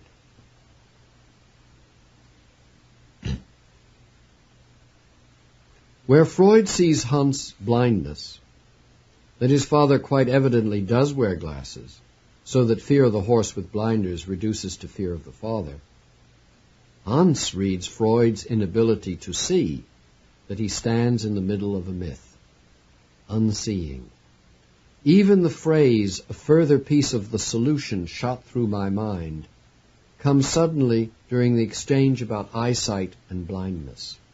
Was what shot through his mind an Apollonic arrow? Is this how Apollo affects analysis? Sudden insights, resolving clarities, blinding revelations. Where Freud sees the Oedipal contents in Hans, Hans sees the Oedipal method in Freud.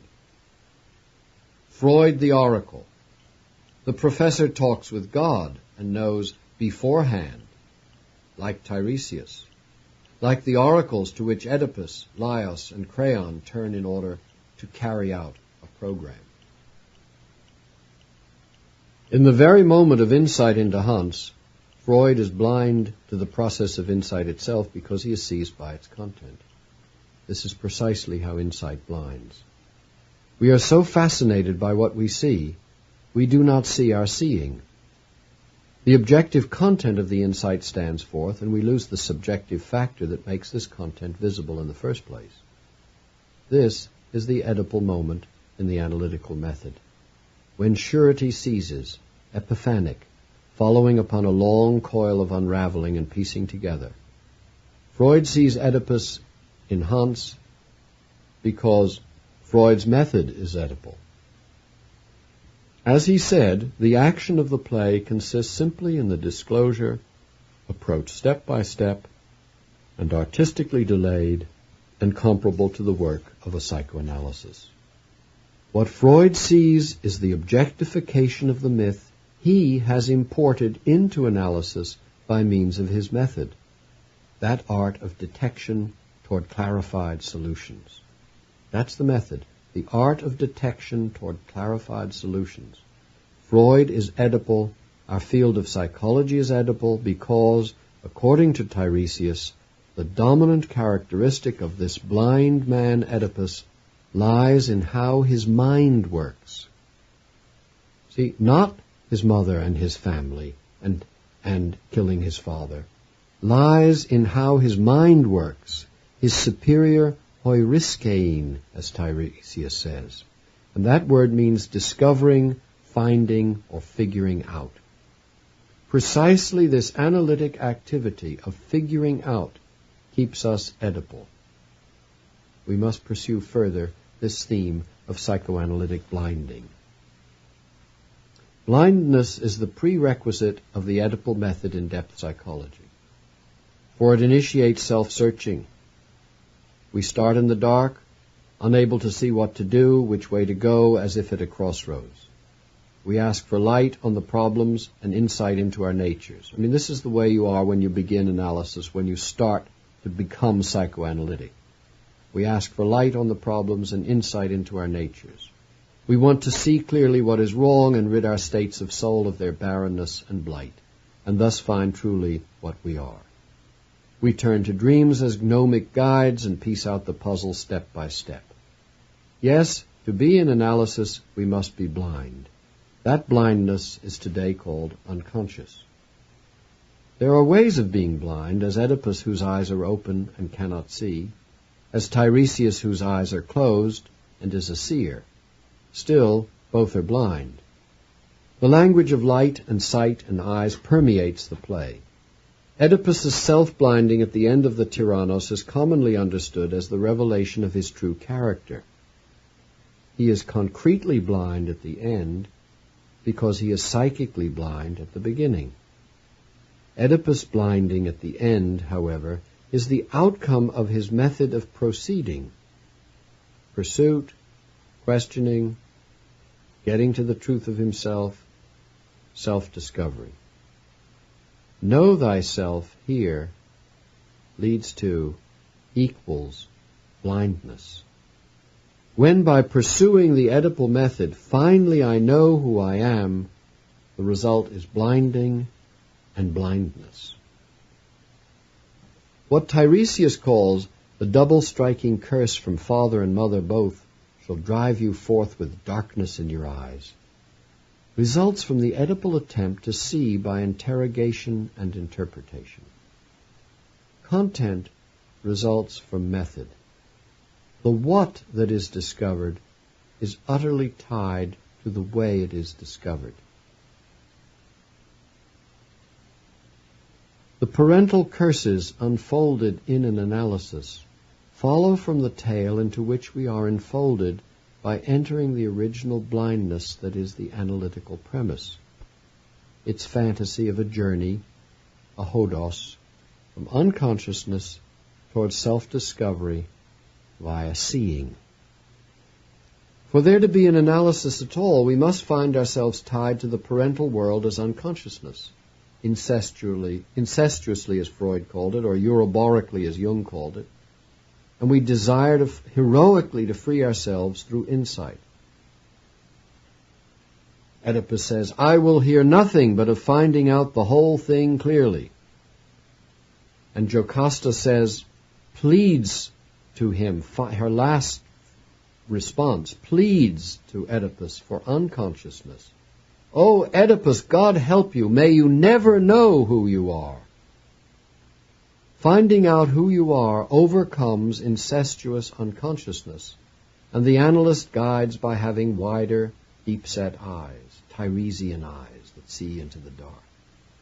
Analysis aims to open those of the patient by placing concrete life in the vessel, called the process or transference or the temenos, putting out the eyes of the physical view so as to see life more clearly as a field of ignorant projections, as Plato would have said, as shadows on the wall of the cave. But the outcome is tragedy, since the I, and here I mean the I with the capital I, the ego's heroic effort to see, is the symptom itself trying to see, and a symptom cannot see itself. That is why it is a symptom. The tragedy of Greece becomes the tragedy of psychoanalysis. As Freud said, every member of the audience was once a budding Oedipus in fantasy, and this causes everyone to recoil in horror.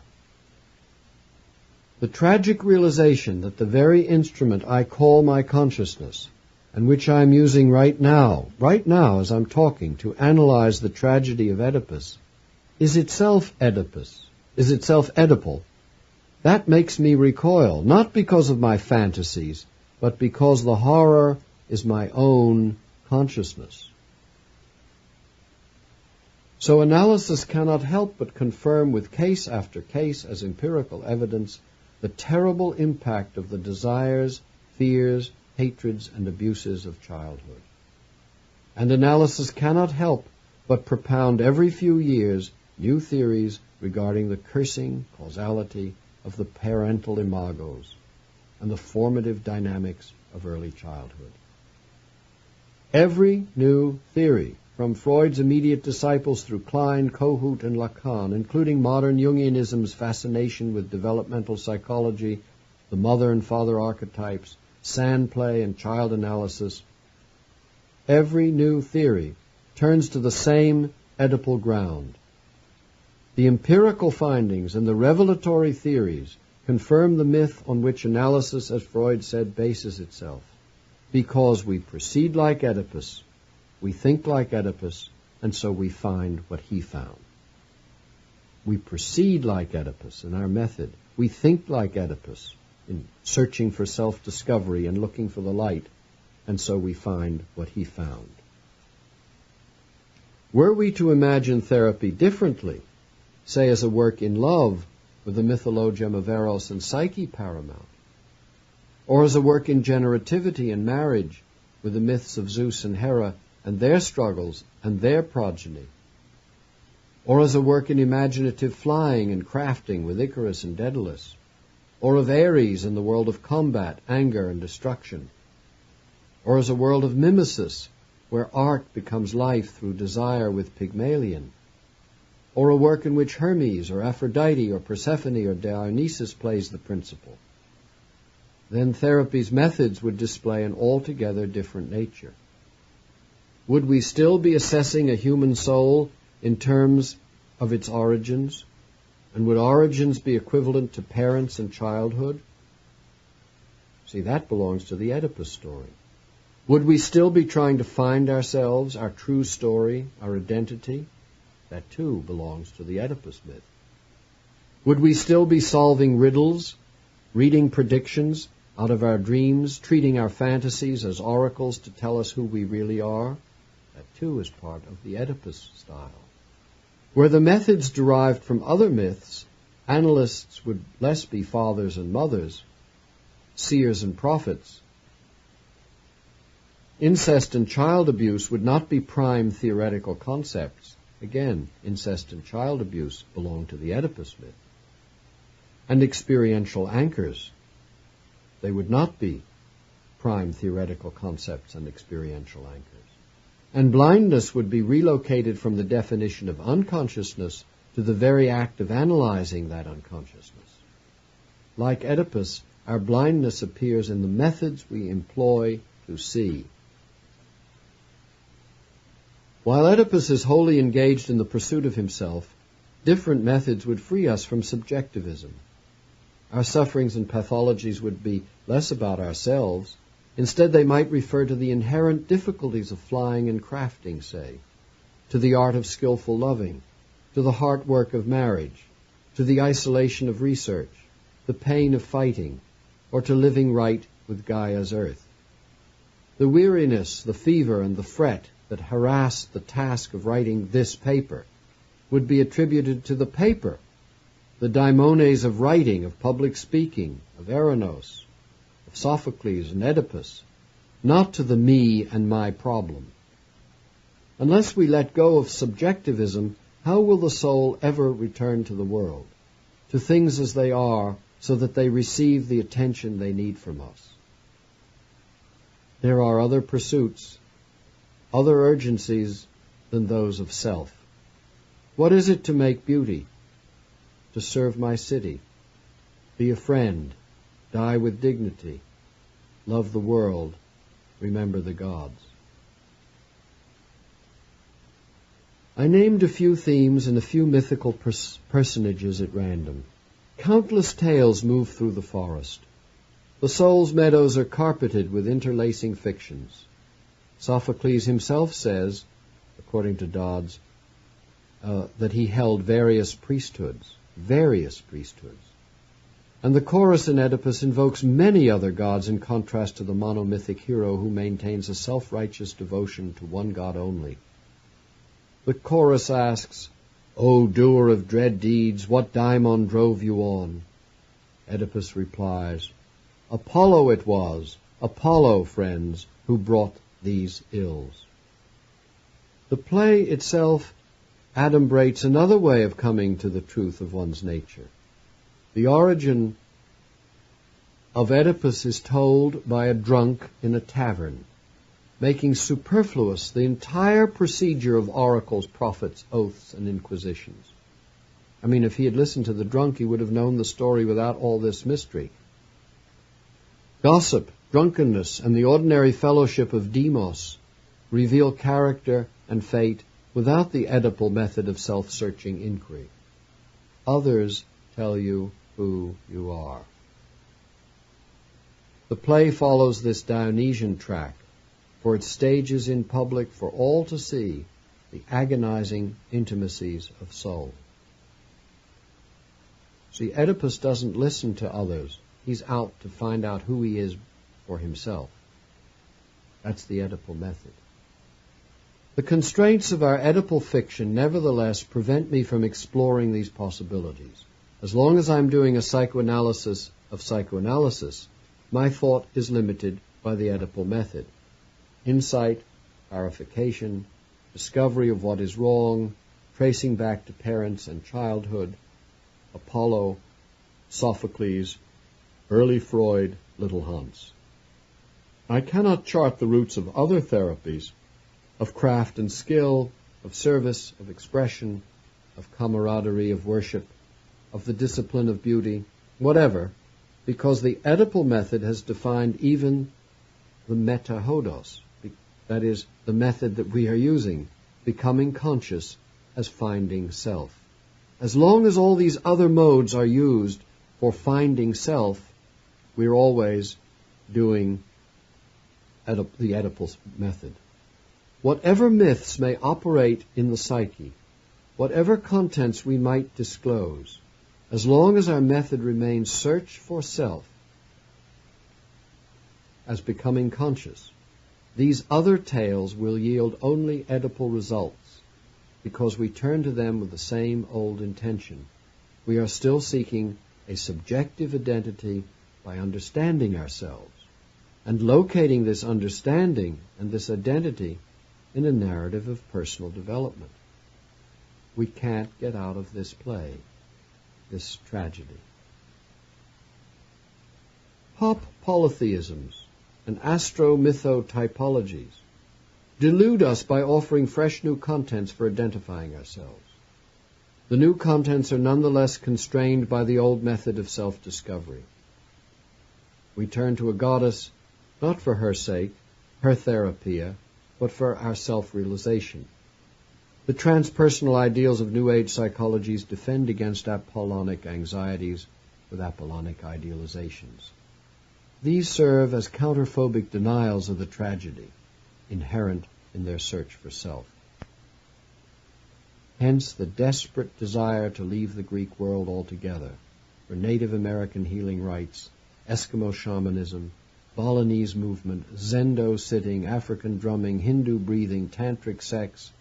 Therapy wants to leave Greece to escape Oedipus. How much this myth is ours, how thoroughly it characterizes our psychological age, shows in the accounts we give of our miseries. What other culture, Egyptian, Hindu, Roman, tribal, traditionally Catholic, let alone that of Greece, would attribute to actual parents and actual childhoods the reason that one goes insane, is depressed, falls ill with psychic complaints, or falls out of society? And what other culture would seek the cure to those ills, not in gods, ancestors, or cosmic forces, not in rituals, curses, demons, names, places, foods, airs, waters, that is, actual things visible and invisible, but in calling up your personal childhood and parentage from long ago and far away? What an irony that the psychology of our culture is fixated in the idea of development, thereby preventing psychology and our culture from the very development espoused by its idea. Psychoanalysis, and I use the word for the entire psychotherapeutic movement, regardless of school, psychoanalysis offers consciousness. Consciousness is the salvational term. Consciousness may protect, or at least give providencia in regard to disaster, disease, destiny. Especially the destiny of Oedipus. If we have psychological consciousness, we believe we will not be blind. That's the assumption. The practitioners of the cult of consciousness perform its rituals at appointed hours, appointed places. In this practice, the Oedipal contents of history as determinants of fate are attested, witnessed, and confirmed by priest and penitent in emotionally gripping communion. Claiming that the practice of the cult may open the eyes through its method of subjective examination, psychoanalysis maintains a blinding to its myth that requires blindness as its premise, even defining its own blinding as insight. I mean, the moment Oedipus gets the insight, he is blind, blinds himself, becomes blind. Furthermore, by exclusively defining consciousness as the product of its method, psychoanalysis preempts the method of becoming conscious. You get that? By exclusively defining consciousness as the product of his method, that is, if you want to become conscious, you have to go into analysis. Psychoanalysis preempts the method of becoming conscious. Its hubris is Oedipal. Self-awareness is the only definition of consciousness. There is only one way, the method of subjective investigation. Outside the church, no salvation. You remember that old extra ecclesiam nulla salus est. But analysis itself is only one way, a way that offers a disciplined contribution to the skills of psychological reflection, imagination, and conversation. And no small skills these, but they hardly encompass consciousness. The fisherman with his net, the soul singer's voice with the blues, the attorney's awareness in argument, the kindergarten teacher and the nurse moving among their charges, the gardener's sense of sun, shade, soil, and moisture. These exquisitely attentive consciousnesses require no examination of subjective history. Yet analysis would say for them to be conscious, they must enter the church, go into therapy. I would rather say the unexamined life is indeed worth living. More, life is not a riddle, how monstrous to consider it so. Oh, taste and see.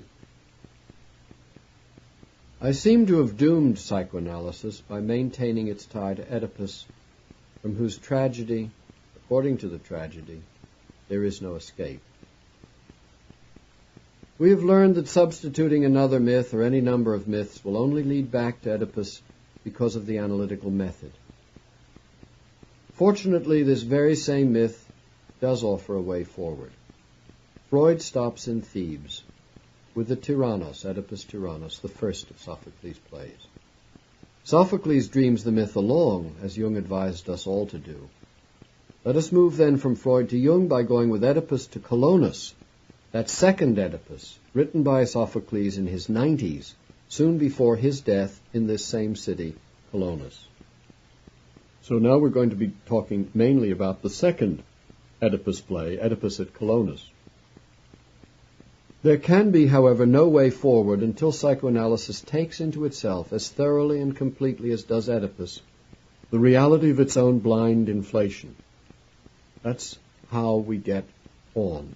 Oedipus realizes that he is totally blind and inflated. Then it moves on.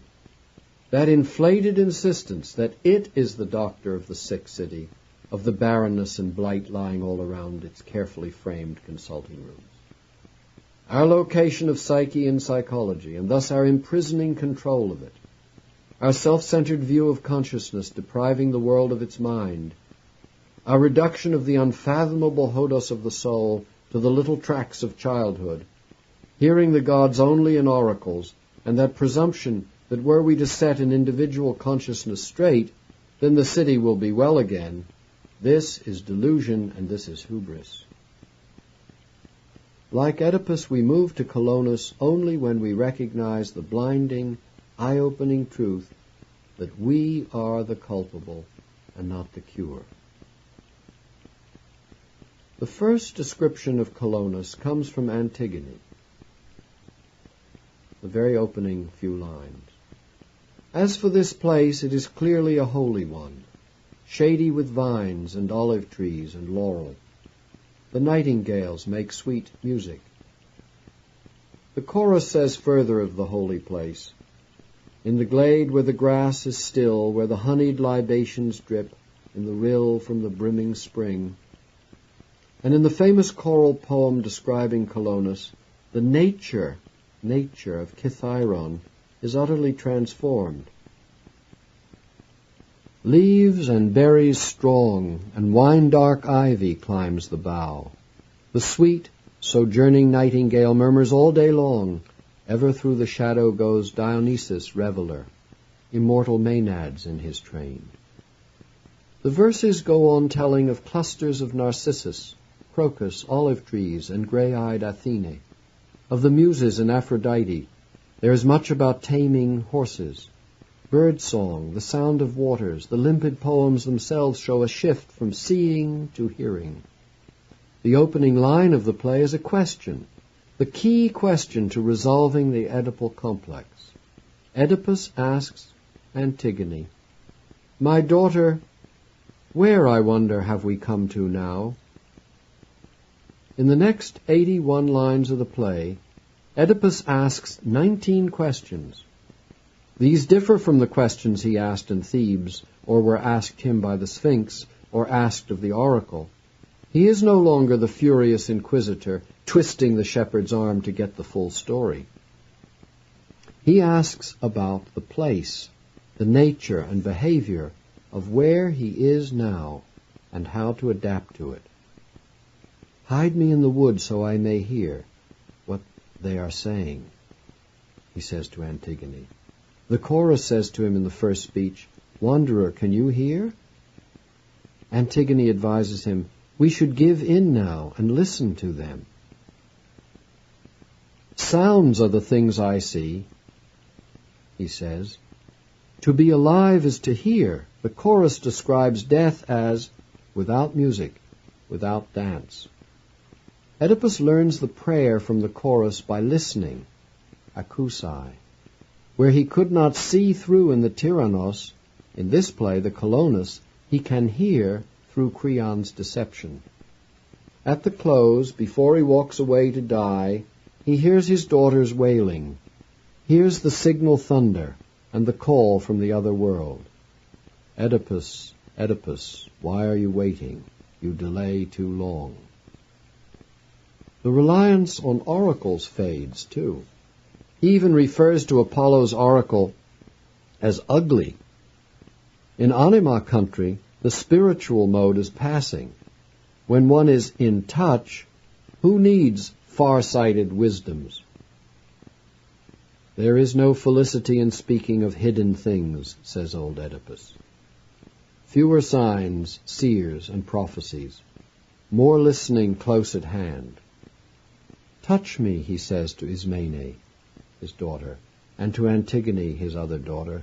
"Let me touch you, whom I had never thought to touch again." Oedipus at Colonus suffers physically as did his people in Thebes. He has fallen out of his wits into the world of touch by striking out his eyes with Jocasta's pin. This opens his eyes by shutting them from light, from seeing clearly and from knowing as seeing. Now he knows differently.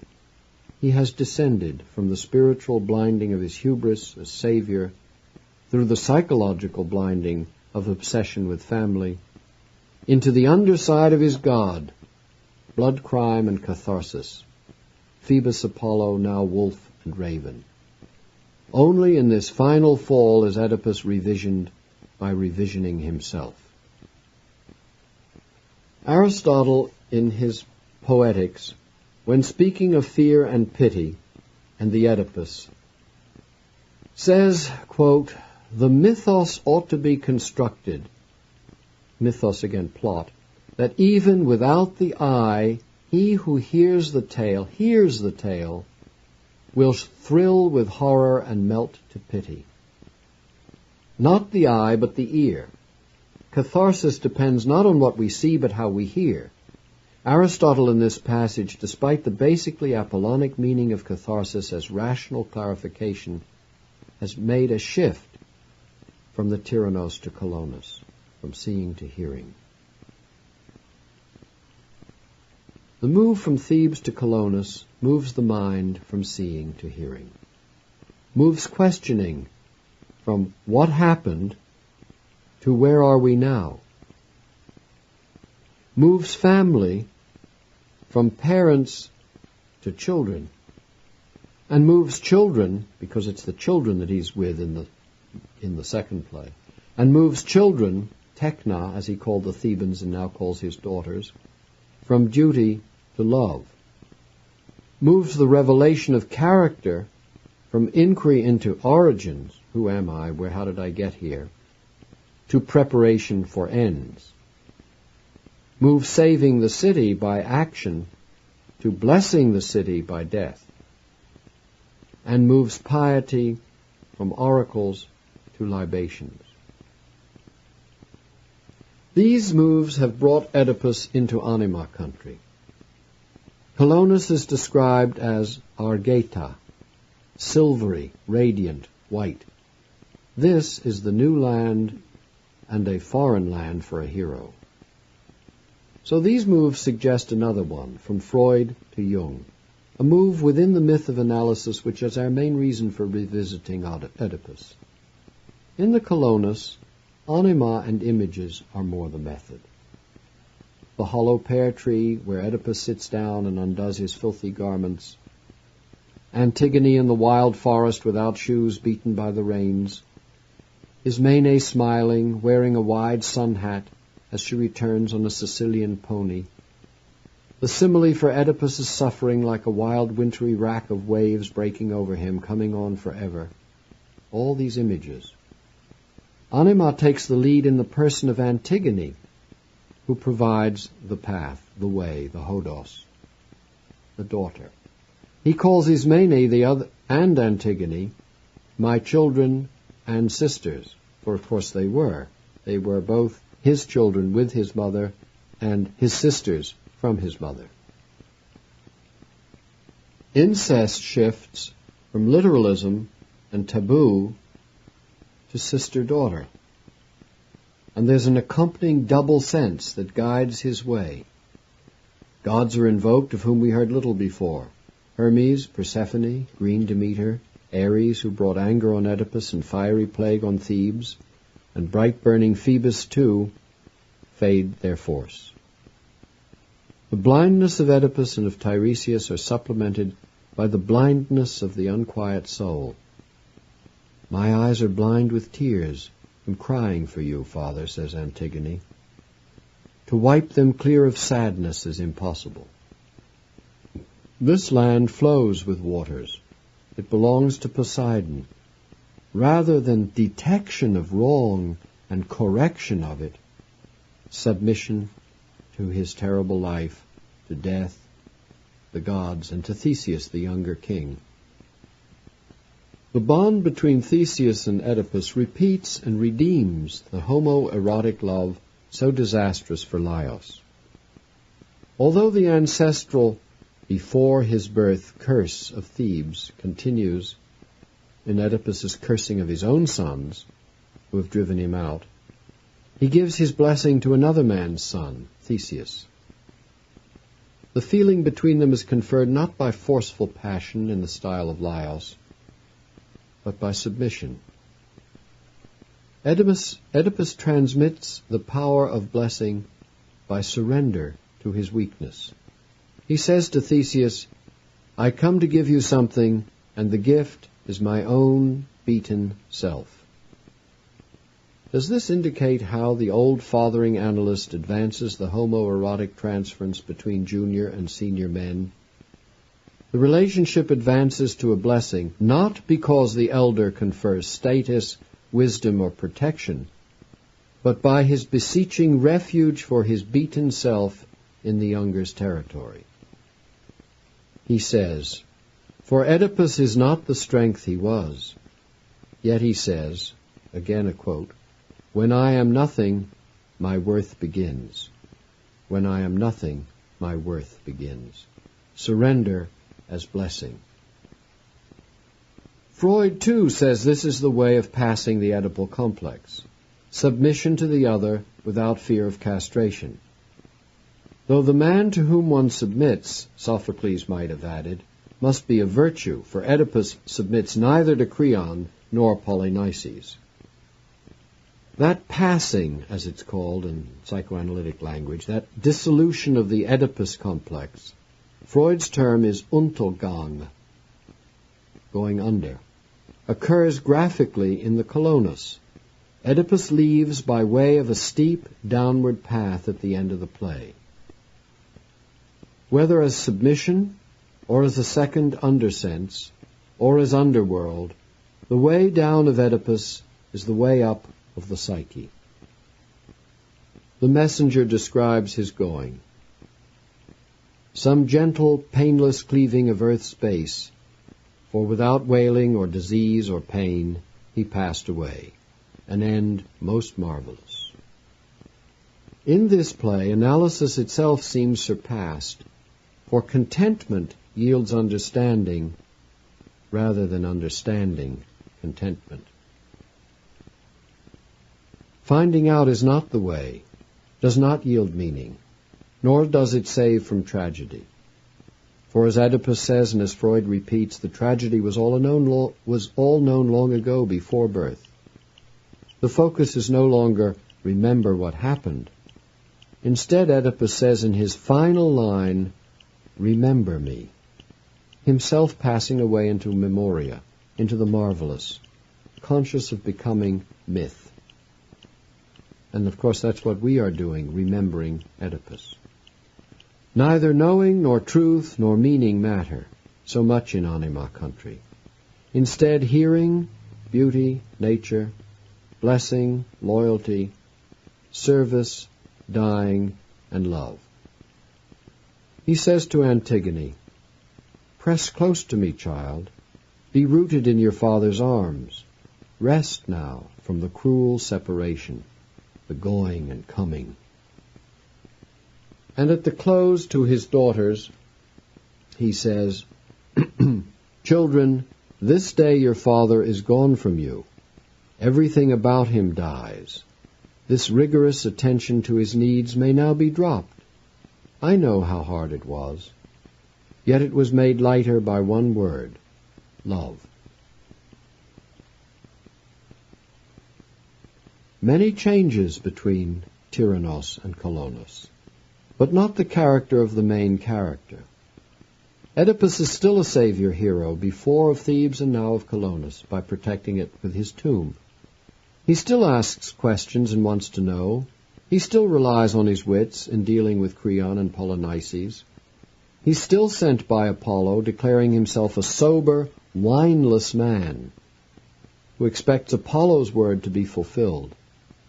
He still fights heroically, grappling Creon, physically. The family pull remains. Creon and Polynices remind him of mother and father and murder in Thebes.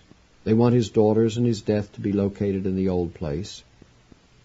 He is still concerned with Polis, saying to Theseus in a last blessing, "I pray that you and this your land and all your people may be blessed." Still uniting the king, the land, and the people in one. And the trait of secrecy in his character from his origins and hiddenness and his paranoid counterpart to his public identity also persists. For he commands Theseus in that same speech to come to the grave alone, alone, because I cannot disclose it to any of your men or to my children, much as I love them. Keep it secret, always. A consistency of ethos, or character, remains. The distinction between what changes and what does not change is crucial to psychotherapy. To work on the changeless as if it could be changed, or to miss the changes by fixing upon intractable complexes, that these are indeed unhappy therapeutic errors. The work of analysis changes us and does not change us. The same and the different are indeed basic categories. They're not merely perspectives, as if with one eye we can see all the differences psychoanalysis makes, while with the other eye everything seems to have stayed the same.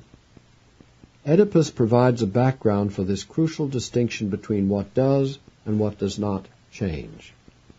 The tenor, the landscape, the images, the method, all change, and we've seen those changes. The tenor, the landscape, the images, and the method. Preparing for death, he has been moved into anima country. The sister-daughter, Antigone, who served my naked eye-pits as their eyes, has given him a different vision.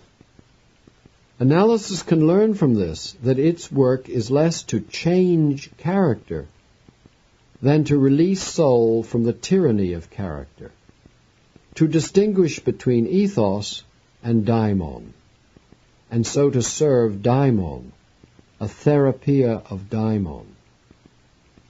As Henry Corbin said, not your individuation is the aim of the work, but the individuation of the angel. Hence, at the end, Oedipus vanishes, and the daughters remain visible. Jung's being in soul, or what he called to be in anima, esse in anima, is displayed as a dramatic reality. The main character is gone, the daughters remain visible.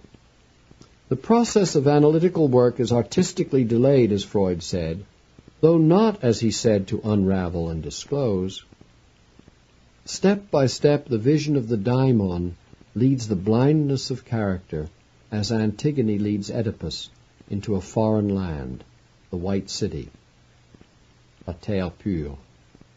He died as he had wished, in a foreign land, says Antigone. Of course his questions are all about this foreign land, rather than about himself. For the habitual ethos of self-study, the psychodynamics of Oedipus, offers nothing about where he is now.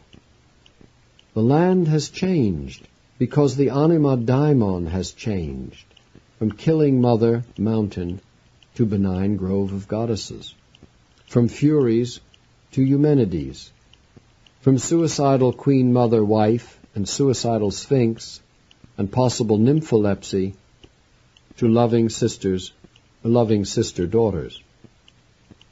With the death of Oedipus at Colonus, psychoanalysis based in this myth passes from ethos to daimon, from psychodynamics to psychodaimonics. It's the daimons that we must pay attention to, rather than our psychodynamics. Character and soul go their separate ways. Apollonic kingship in its blindness, family history cursed with literalism and prophecy, the method of inquiry for problem-solving, all leave this earthly scene. The daughter-sister and the city go on. If the eternality of Oedipus as a hero, as a drama, and as a timeless myth of the psyche is assured at the close of the Colonus play by traditional signs of immortality, and these are, for example, lightening, vanishing, opening to the other world, things that occur actually at the end of the play, the actual immortality is presented as continuity, as attachment to the agon, the struggle of life. Antigone goes back to Thebes. That's what actually goes on. The soul and the city is what actually goes on. In her last speech, at the very end of the Colonus, she says, "Return us to the other world of Thebes," which she calls Ogygius, locating the mythical, primal, imaginal place in the actual city of Thebes, because Ogygius is a mythical, imaginal place. So she places that in the actual city of Thebes, which is also the cursed, pathologized place where all the wrongs began. For the soul, The other world is in this world, visible, continuing, and here. I ask now your ears just a little longer to conclude with a postscript about the act of speaking, to give an account of my reasoning in accepting to speak of psychoanalysis yet one more time, and at Eranos. How much does one have to say, after all? Do we not revolve around the same themes and strike the same chords, even if in different keys and rhythms? But I didn't begin this for the reason of finding something new to say. This theme of Apollonic blindness was addressed often in earlier papers. Moreover, Freud and Jung, which have been the theme's pivotal figures in this paper, have been the pivotal figures for my twistings and turnings year after year. And certainly I don't come to help maintain a tradition to show up in order to keep the old things going. A tradition lives in the silent devotion of attendance. It doesn't require speaking. So time, neither as newness nor oldness, provides justification. At first I accepted to give this, which turned out to be the very last traditional Eranos paper in the series.